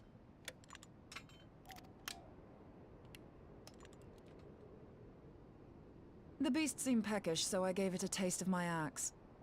Nice. I know. As Urianger never tires of reminding me, an axe ill becometh the hand of a scholar. What can I say? I like axes. To hear my mother tell it, I came into this world holding one. And it's not as if it stopped me picking up a quill, is it? I often think of the man who introduced me to the joys of learning. He's one of the reasons I decided to come to Eorzea. Talk about Orion Shang. Him and my excruciatingly stiff childhood friend. Considering how unalike we are, it's a wonder we ever got on. The world's a strange old place, isn't it? Aye, that ought to do it.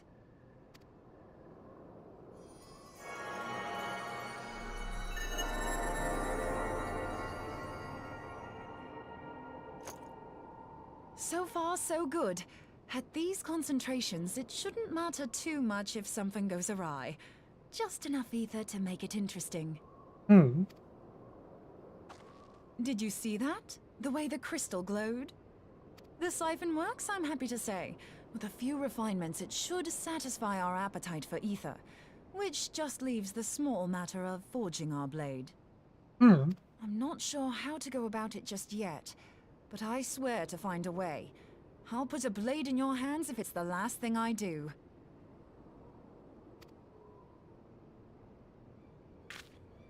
Who goes there? She senses me. A useful talent. Oh.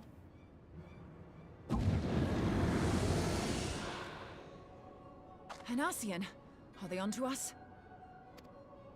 By your brand, I see you are an Archon of Sharlayan, keeper of knowledge, seeker of truth. Meddler. Meddler? How rude. I don't know what the hell's you're saying, but I don't much like your tone. Your instincts serve you well. But come, be not unsettled on my account. That lovely brow was not made for frowns. But I waste my breath.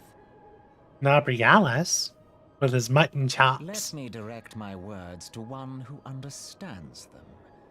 We meet at last, warrior of light.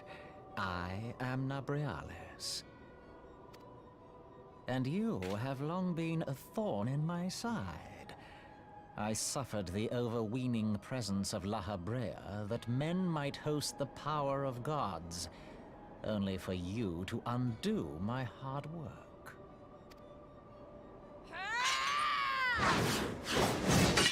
Oh, bugger. Oh, bugger. Oh, no. Do settle down. You must concede that I acted in self-defense. But what's this? I do not sense the blessing of light. Oh, no. He can tell we don't have the blessing of light. Oh, dear. Could it be that frail Hydaelyn has forgotten her champion? This I did not foresee. Shorn of light as you are no longer a threat. And better yet, the seal is broken. The seal is broken. Now is the time to claim the staff. With it in my grasp, I shall rise above them all and take my place at Lord Zodiac's right hand. What are you on about? What staff are you taking? What did that bastard want with us?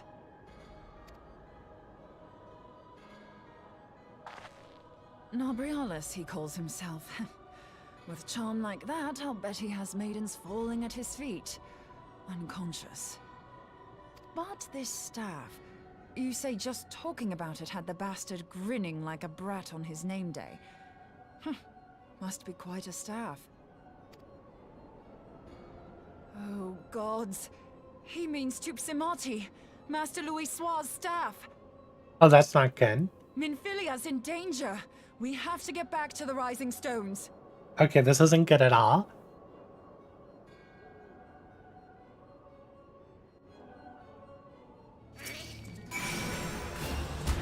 Why am I getting aggroed? Stop this.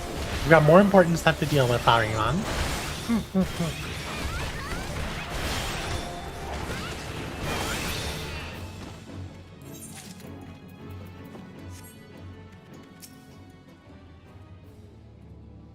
Yeah, we need to get back to the Rising Stones immediately. No. This isn't good. This isn't good at all.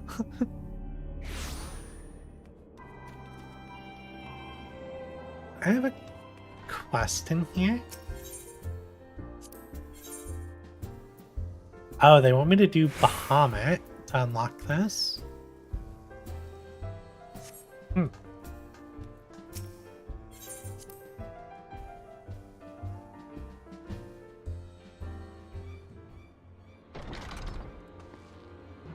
You're here. Master Louis Soir's staff is kept in the solar, isn't it? Quickly now.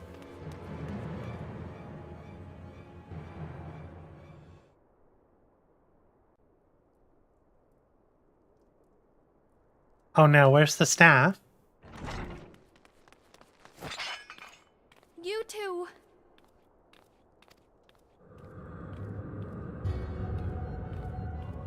So, you were able to divine my intent. What now, warrior of light? Ah, but that name is no longer fitting. You have become decidedly dull, and quite incapable of barring my entry. This isn't Ken. What do you mean? You truly do not know? Then I suppose it is only right that I enlighten you. The blessing of light kept you and your fellow meddlers safe.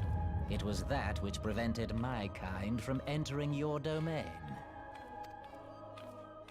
My kind, I say, though it had no power over the likes of Elidibus and La Habrea.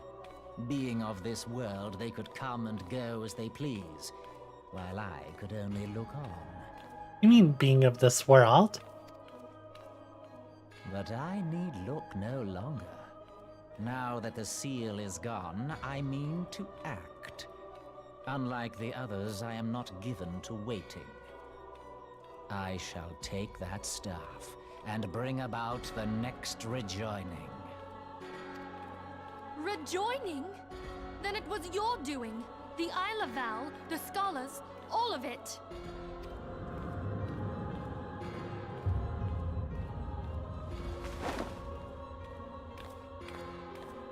You will not harm her! Moon? Oh no.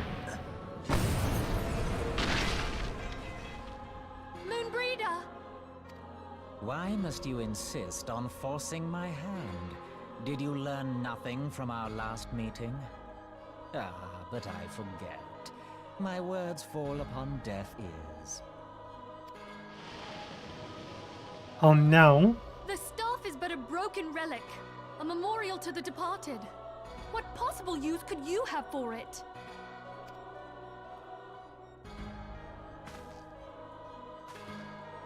What use? You mean to say that all this time you kept the key, never knowing what it was you possessed? What? The staff Tupsimati, or rather the stone tablet it bears, is host to a great power. Together with the horn, it can be used to draw vast quantities of ether from its bearer's surroundings. How else do you think Louis Soir was able to invoke the power of the 12 without making them an offering of crystals? Summoning requires not only prayer, but a profusion of ether. Even a child knows that. If I did not know before, you may be certain I do now. But above all, I know that we cannot allow this staff to fall into your hands. I will die before I let you take it. Insufferable woman. I would happily end your miserable life here and now. Alas, Elidibus would never let me hear the end of it. Very well. If you will not part with the staff, I will take you too. You can take her too. What? Oh. Minfilia?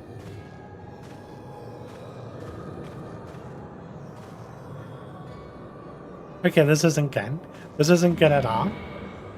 But where would he take Minfilia?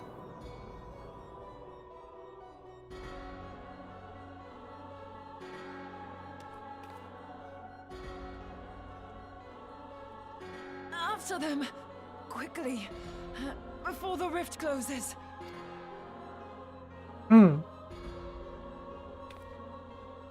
Well, time to see what happens when we don't have the Blessing of Light. The Chrysalis is now accessible.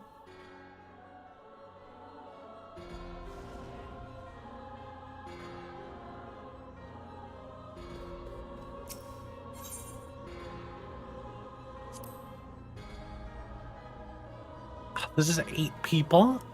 I don't know if I can find a group to do Chrysalis. I wonder if it's considered a main story now. Listed as a trial. Still queued for the link.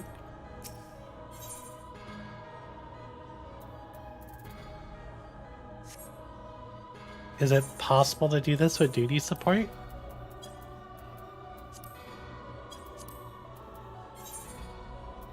No. Oh, they really need to make more stuff available for duty support.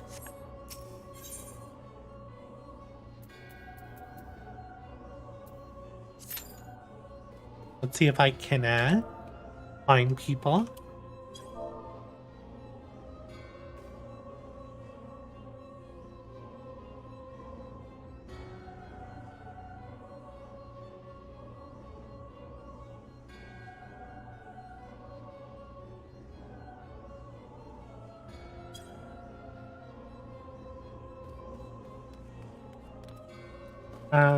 I might need to go to Limsa and shout a bit. I don't think I can unsync this fight. I mean, if I have to, I will. I don't think I can. Let's go to Limsa.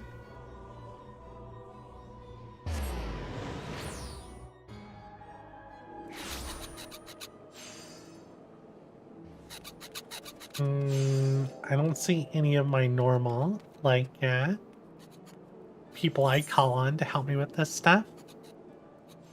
80s Blackheart. Interesting.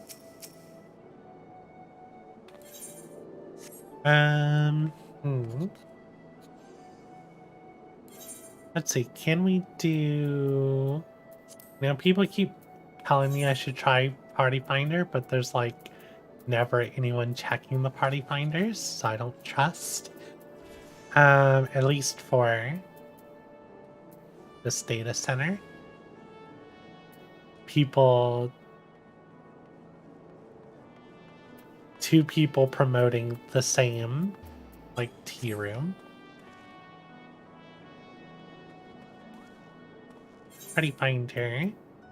Group members.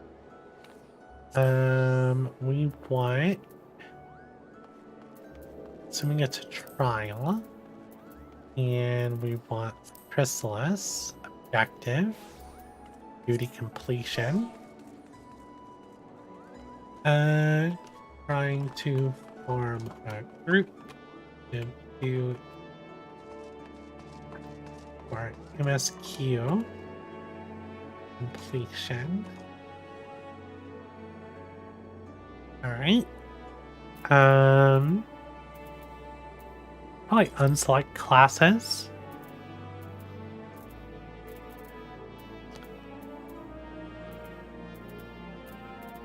And that should be good. We're going to be doing it normally. Group members. Are you really going to make me withdraw? Recruit. Try this again.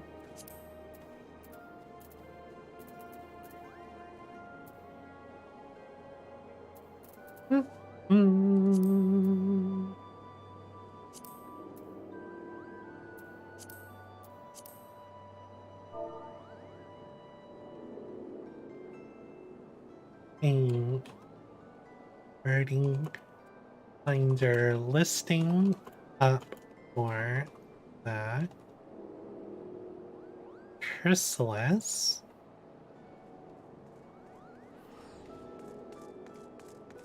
Anyone wants to help with? Yeah.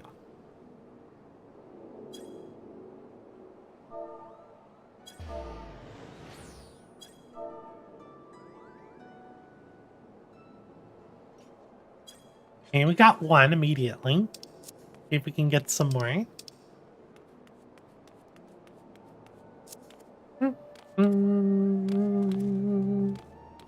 Bella Luna. That's a very spiffy looking scholar.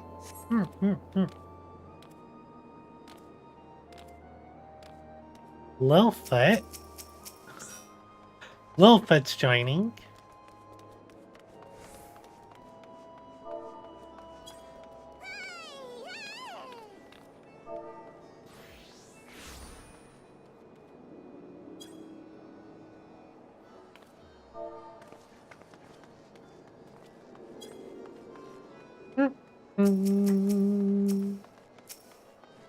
No worries, I've got nothing else to do, and beats sitting around if it can help someone progress.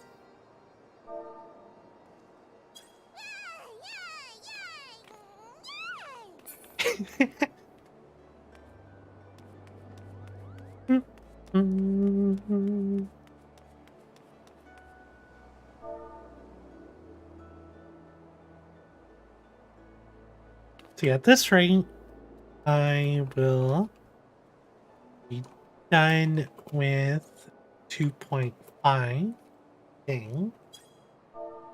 Hopefully.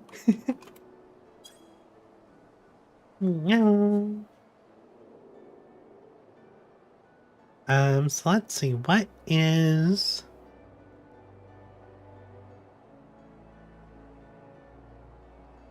It's in the 2.55 patch notes.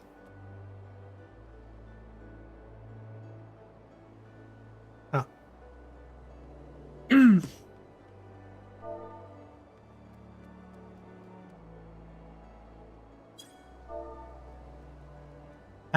So let's see. I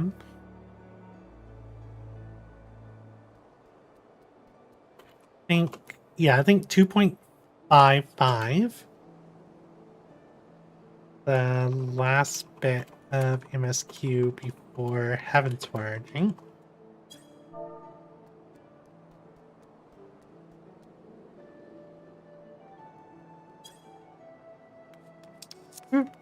I forgot that they split 2.5 like that.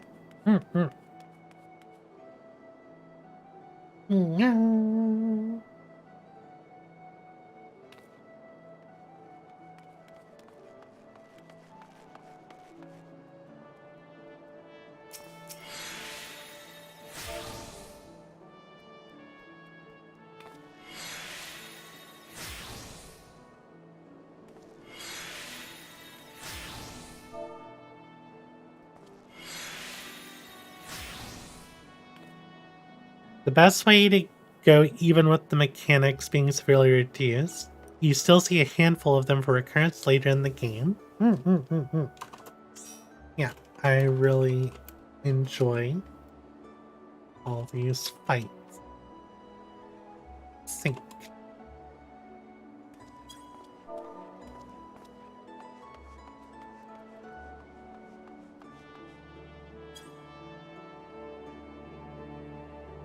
Mm.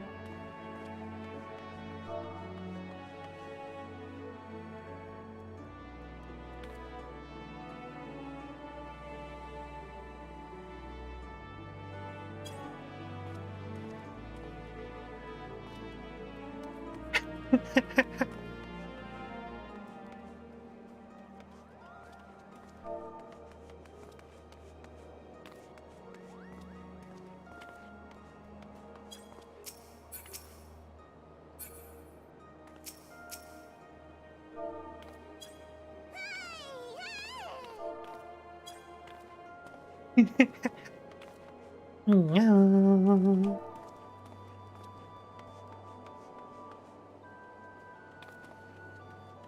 Let's see, where is my last message?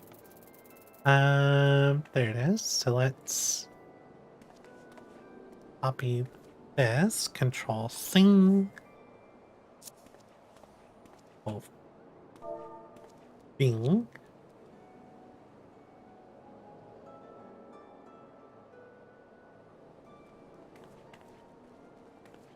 Out. And I need to fix the auto translate here.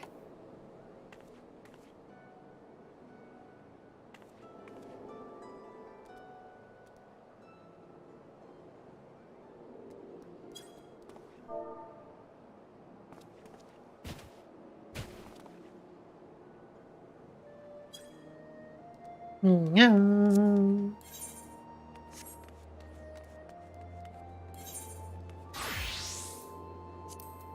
Party finder. Oh, it's very lost Sapphic. They were here last time.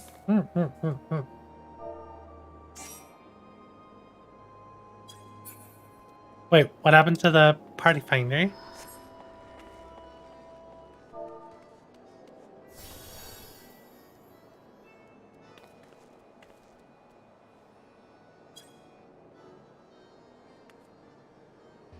Did the party finder break?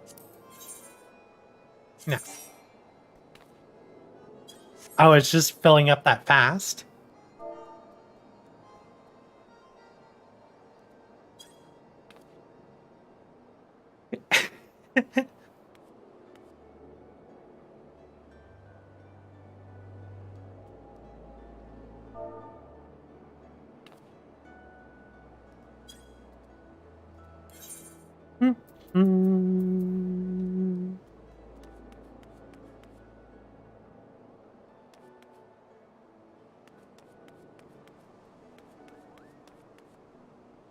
Wonder if Anita is available. Until.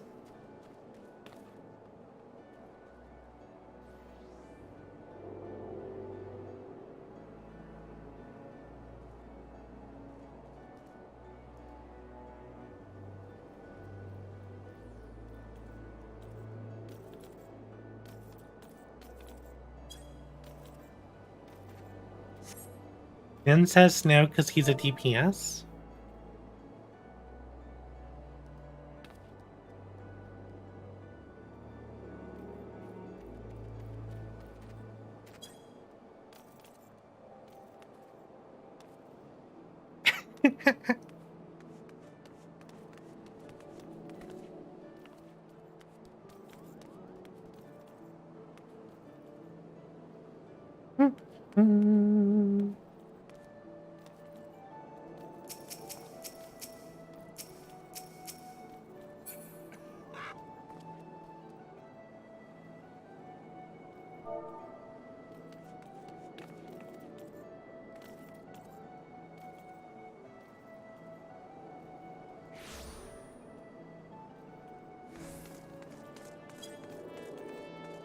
Really thought she really thought I wasn't in the party? Wait, what? Who didn't think you're in the party? I'm right here. I know you're in the party, Den. Yeah.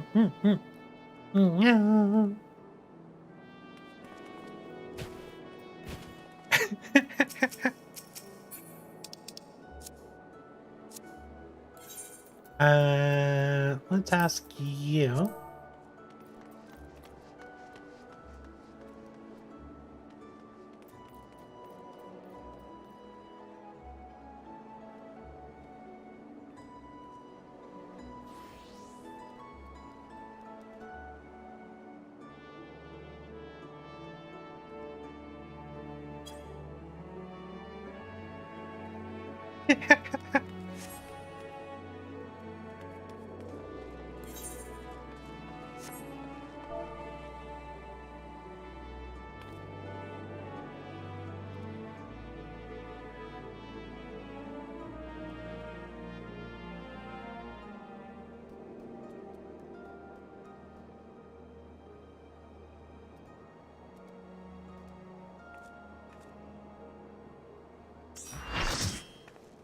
Boom. We got it.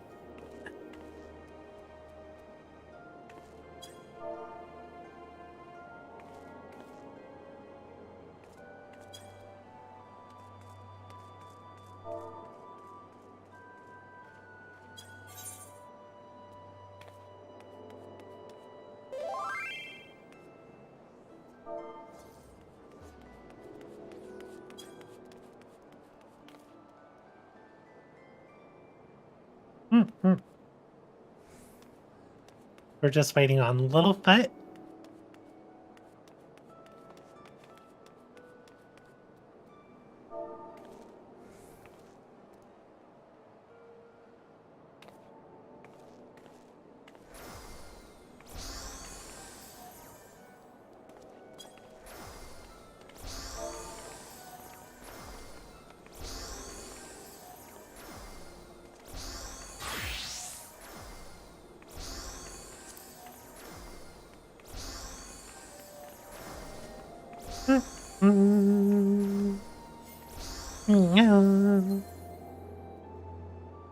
What else are we waiting on?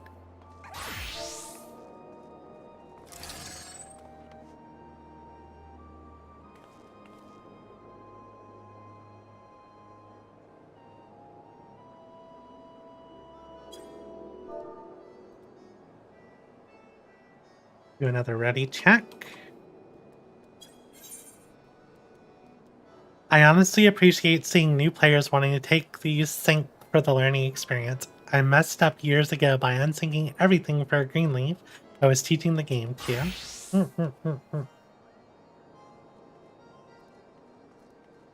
No.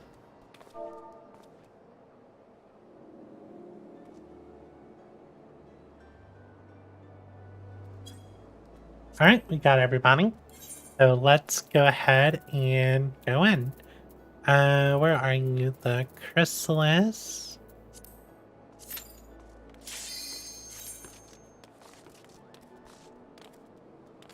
No.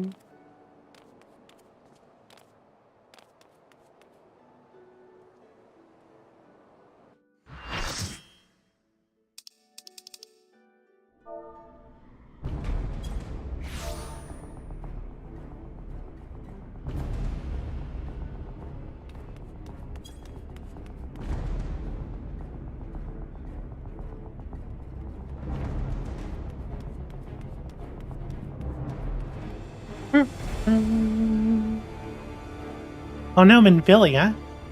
Is that Zodiac in the background? This is the second time we've seen that statue.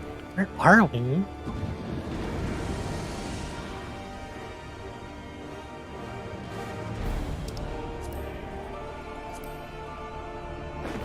Neobralis is kind of creepy with his mutton chops. Like, really creepy.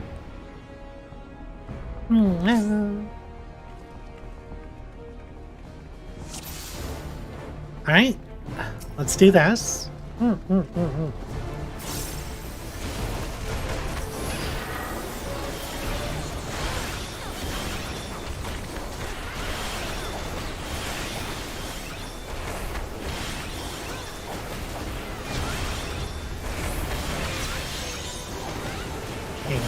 so far I'm just punching him in the butt.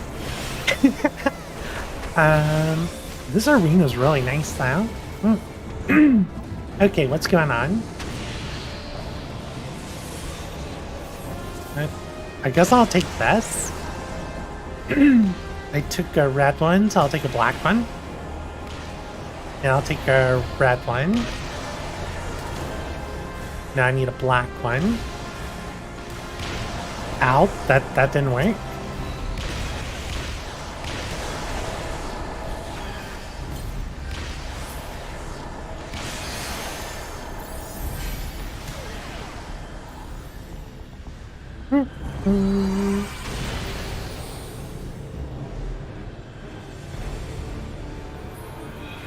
What are you doing? This is so much ether. Are we targeting it? Insatiable hunger of the void. Okay. Oh, I should have charged up my chakra while we were waiting. I'll charge it now.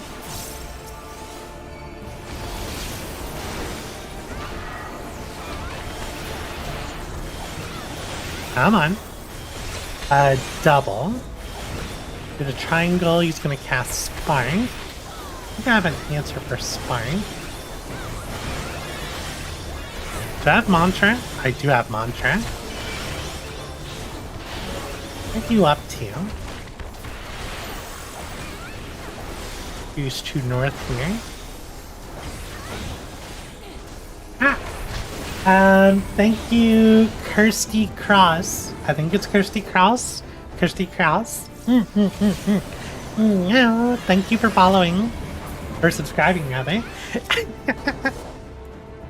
And let's get a little closer. There we go. Alright, are we playing with balls again? I think we're playing with balls again. Yep, you're gonna take that one. I'll take this one. Now I need to take a red one. Now I need to take another black one, right? Yeah, I'll take this one.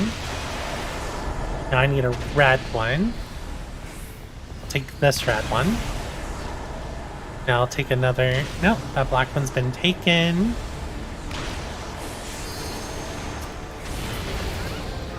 Okay, the sprite's down. I think we're good. So we got big damage coming. As long as this cast. There it is. We'll throw out a mantra, but I don't think we're gonna need it.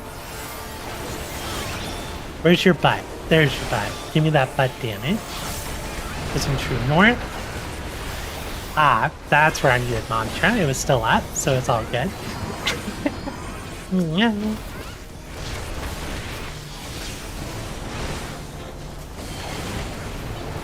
Oh, that looked spooky. That was very like Tokyo Ghoul tendrils.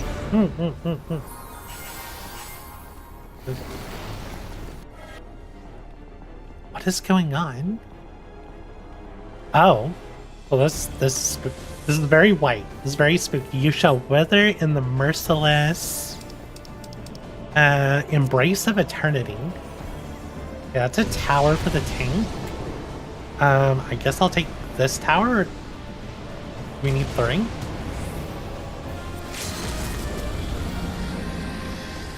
I feel like I should be fighting that thing over here.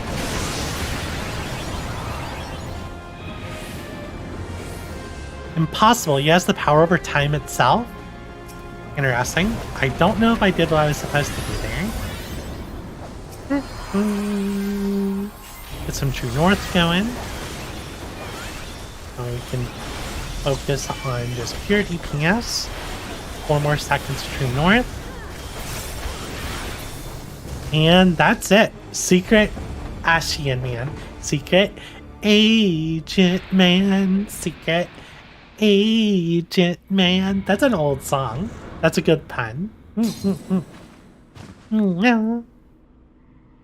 Okay, so Ophelia Spring. Did we do the deed? Are we good? Kirsty? Is it Kraus? Cross? I don't know how to say your name and I don't want to mess it up. Minfilia, my thanks. Are you gonna stand?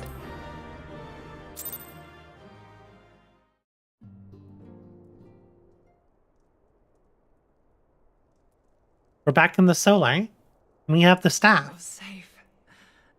Thank the 12. Wait, the staff is repaired.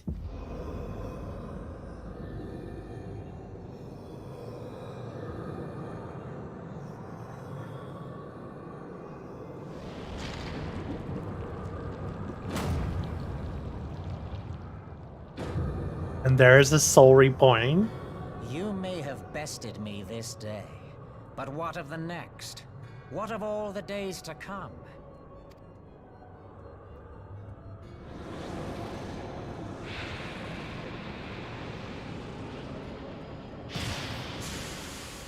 Remember, light no longer holds sway here. I may return whensoever I wish, again and again and again. Eventually, you will falter, and the staff will be mine. Until next time, scions.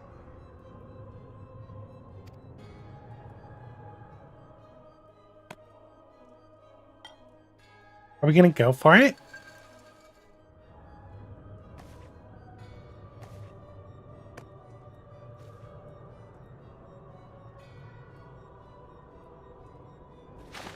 There will be no next time. This is the end. Minfilia? That's some brave words.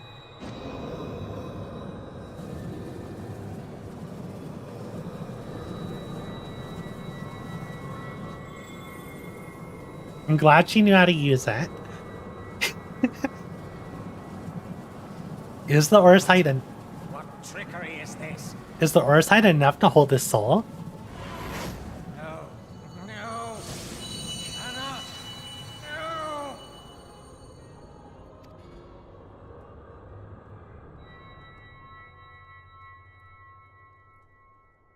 Use Tube Samati to gather ether. Quickly, before he breaks free.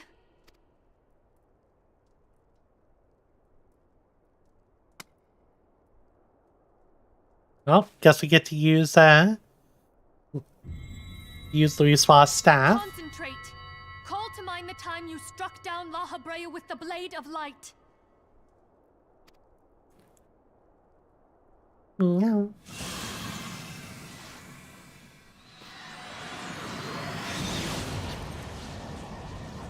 Glad we were able to remember. This is cool. Come on, we gotta pierce the shield. Is it because we lack the blessing of light? Damn it.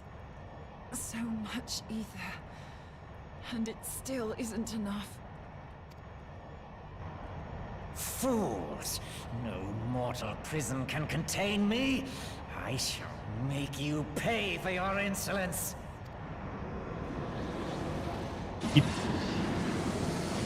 He doesn't sound very concerned. This isn't good.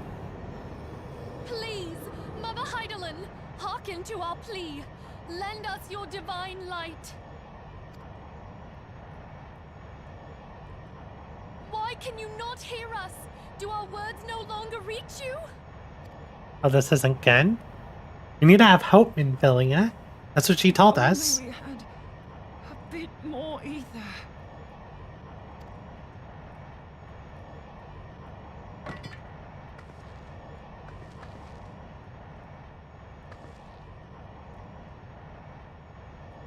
Moonbreeder, what are you doing? Master Louis Soir, I understand now. The choice you made. Yeah. In death, there is life. Farewell, Urianger. You daft old coot. Moonbreeder, what are you doing?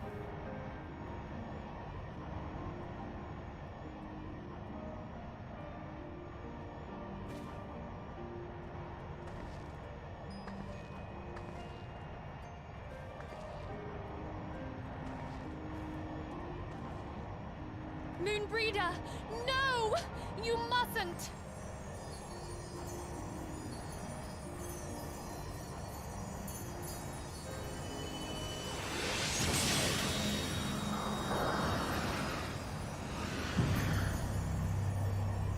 Did she just sacrifice herself? What?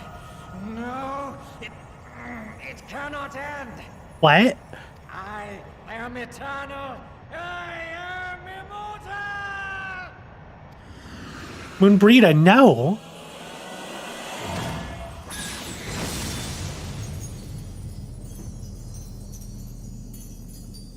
But... did we not have the siphon? breeder. She's gone. Moonbreeder?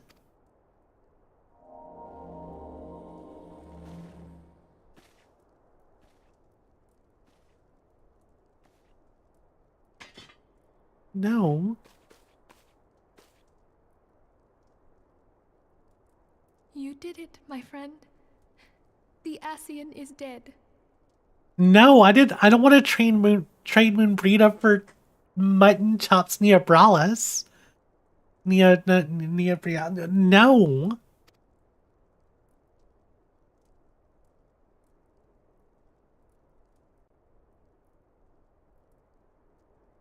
This device is a legacy of Moonbreeder's toils and sacrifice. No. I shall hold on to it for safekeeping.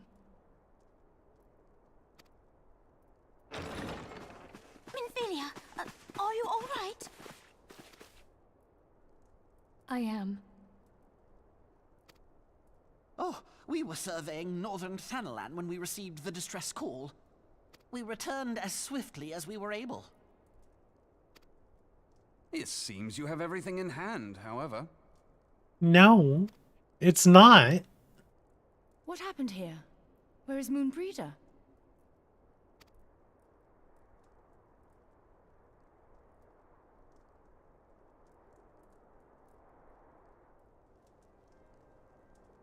She gave her life to temper the Blade of Light.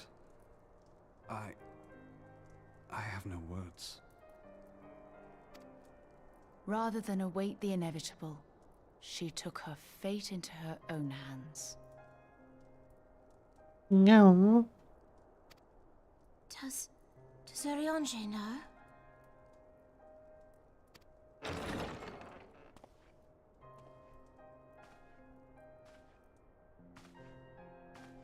My friend, there is something I must tell you.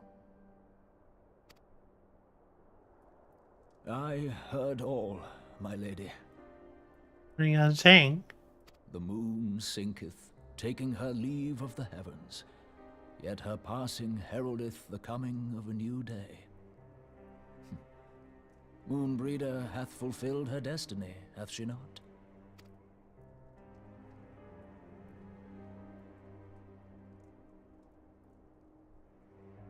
Long ago, far across the seas in the Charlayan motherland, Moonbreeder and I did study under the sage tutelage of Master Louisoix. Full oft did he impress upon us that knowledge existeth to serve the greater good.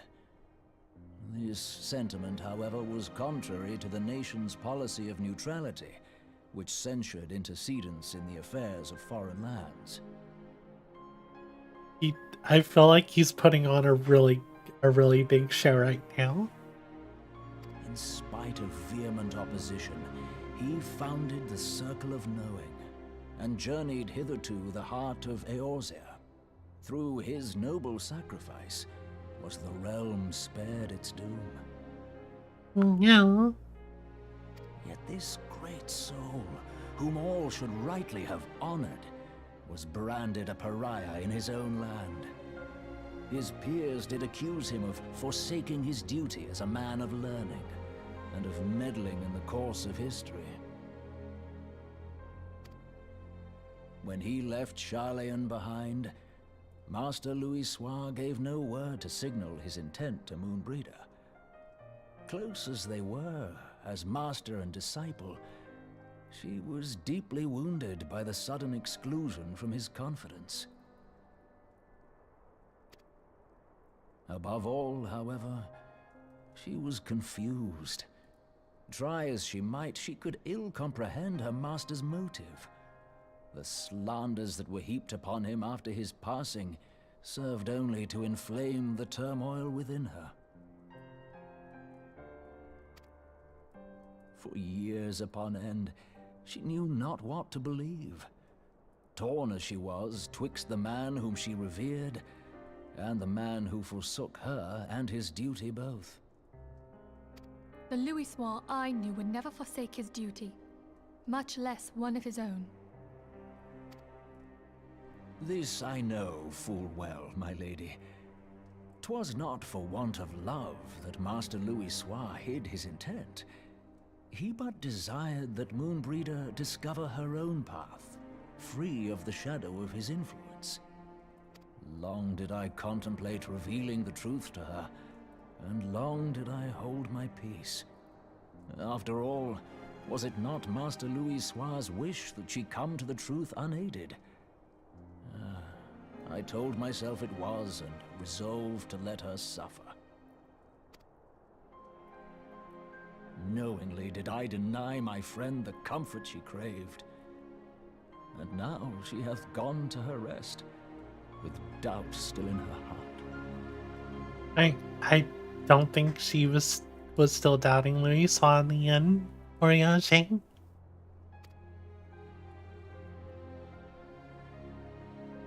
Speakest thou in earnest?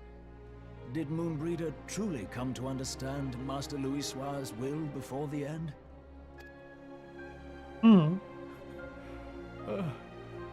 The realization hath set her free.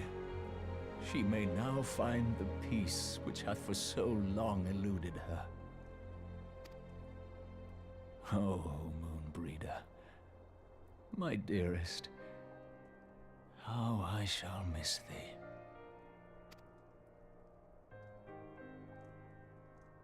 Moonbreeder gave her life that we might possess the means to defeat the Ascians. Her sacrifice must not be in vain. Let us continue her work on the Blade of Ether and see it to completion. My lady, I would mourn Moonbreeder in mine own way. I beg your permission to return to the Waking Sands. Of course, my friend. Take all the time you require. We shall be here should you have need of us.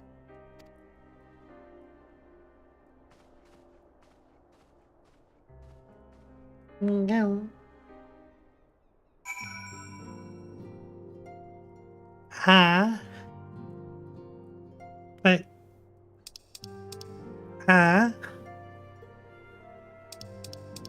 I need to send some tells to people. Thank them.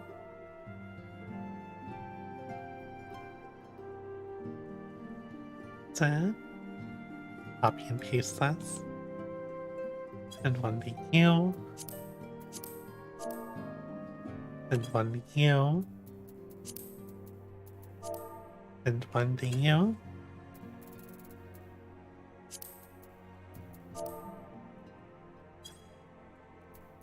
No.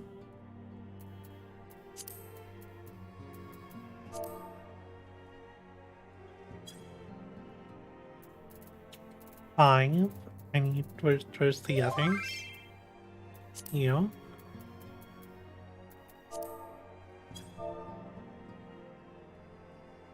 Oh.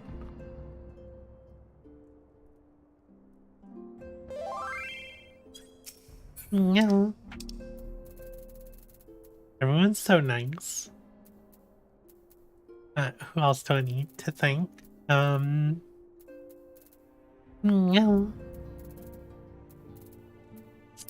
You.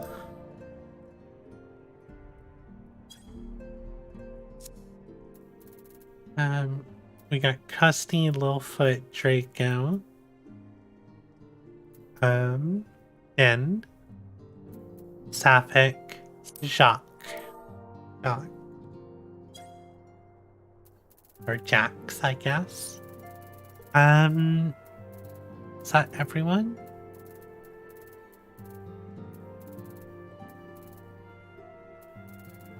I think that's everyone. Can I count?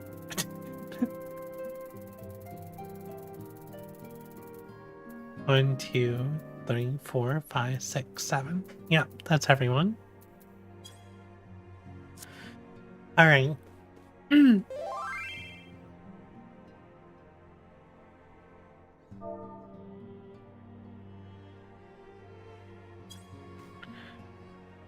No. All right.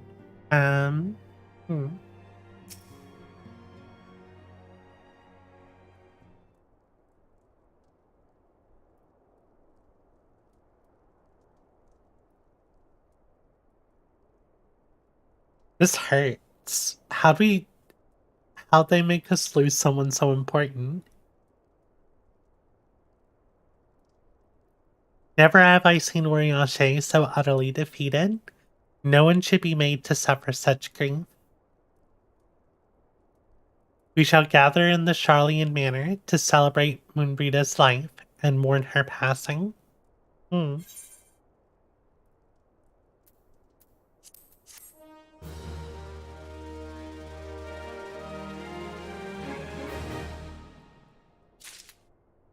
No.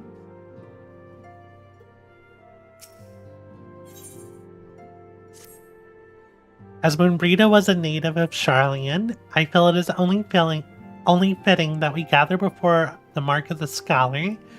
Are you familiar with the stone? 'Tis a monument found at Rathfrost. It is sacred to Thaliak, guardian deity of the City of Learning. There shall we pray for our dear friend's soul, and bid her a peaceful return to the light of the Mother Crystal. Here in Mordona.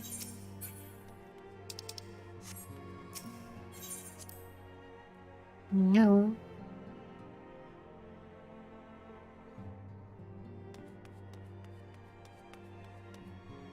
No one's here.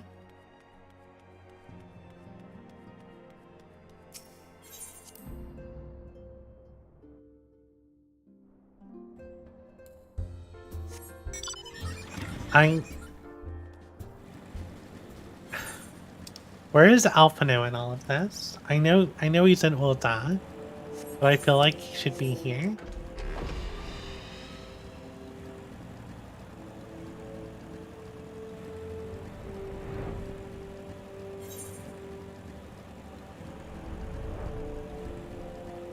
No.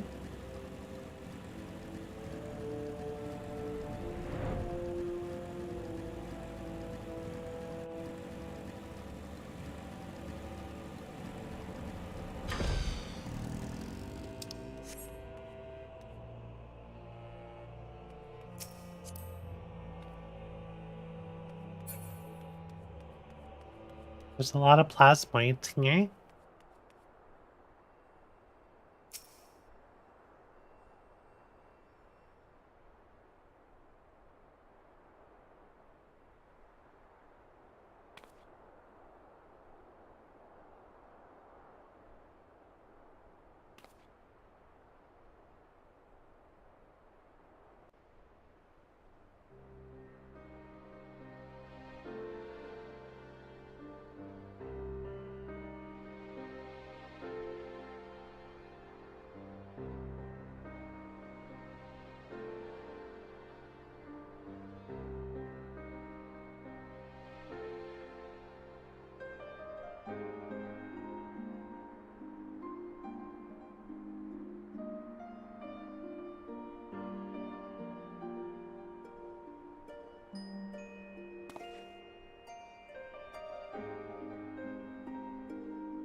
Forgive me, Moonbrida. Had I been quicker or wiser, but I was not, and you paid the price. No. But you would not suffer us to wallow in our sorrow, would you? You would tell us to pick ourselves up and get on with it. And so we shall. We shall defend this realm and her people to the last.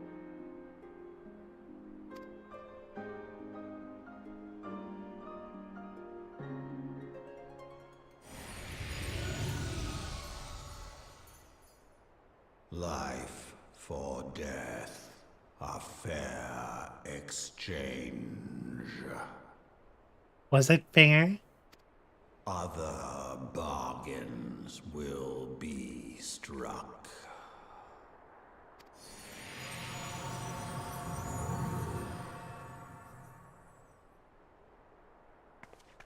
You mean we're to give up even more people?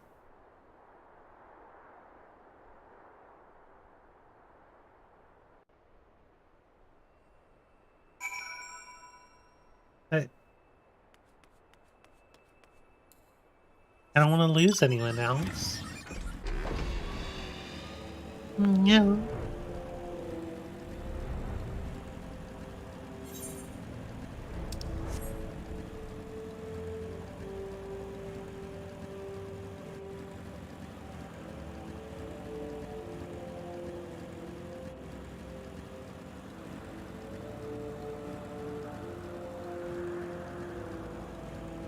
No.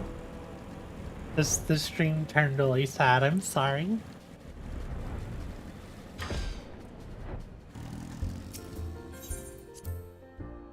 Hmm.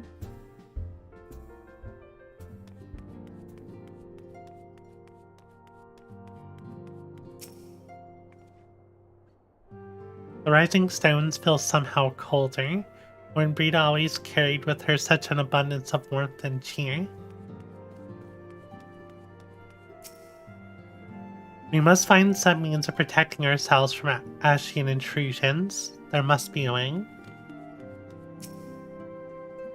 I don't feel much like talking at the moment. If you could just give me some time.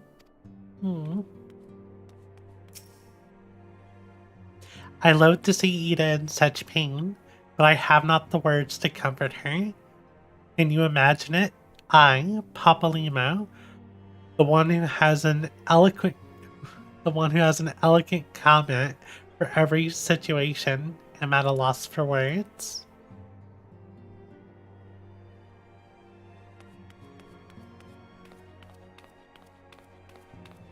No.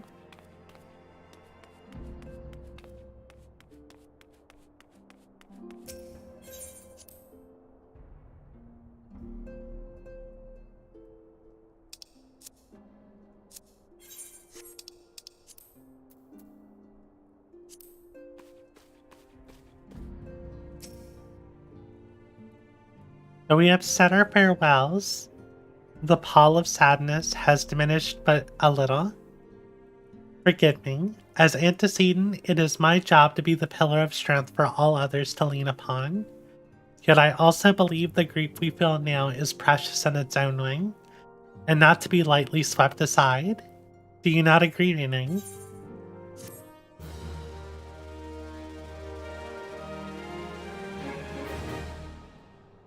No.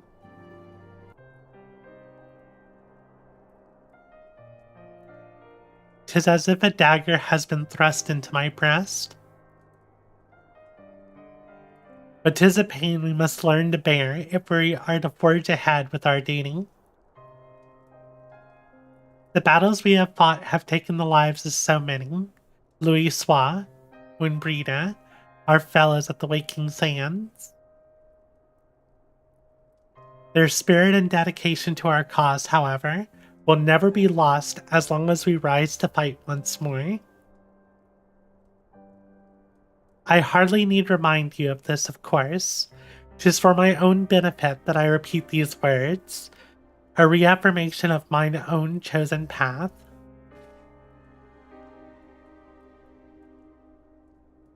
If I do not rebuild the foundation of my resolve, I am like to collapse in a fit of weeping. My apologies again, Minake. There is no other to whom I could display such weakness. You are my pillar of strength, and I fear I shall have need of your steadfast presence in the days to come. No.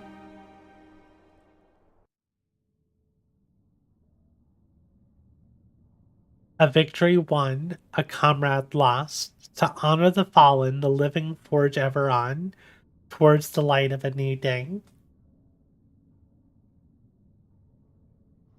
No.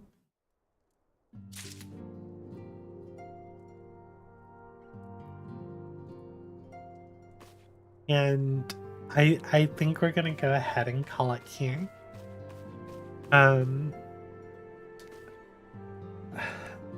I know I made notes of the title, yeah. The next quest is the first quest of patch 2.55. So yeah, we're gonna go ahead and set that up for the next stream. And end this one here. Yeah.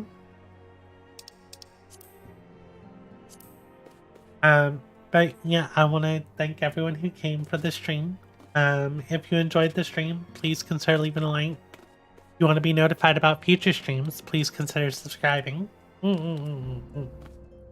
Hopefully the next one won't be so sad.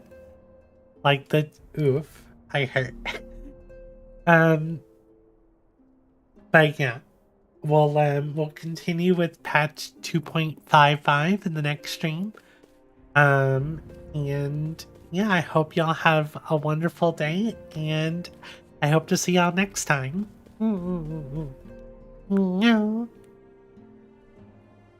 Yeah, y'all have a wonderful day. I'll see y'all later. Bye bye, y'all.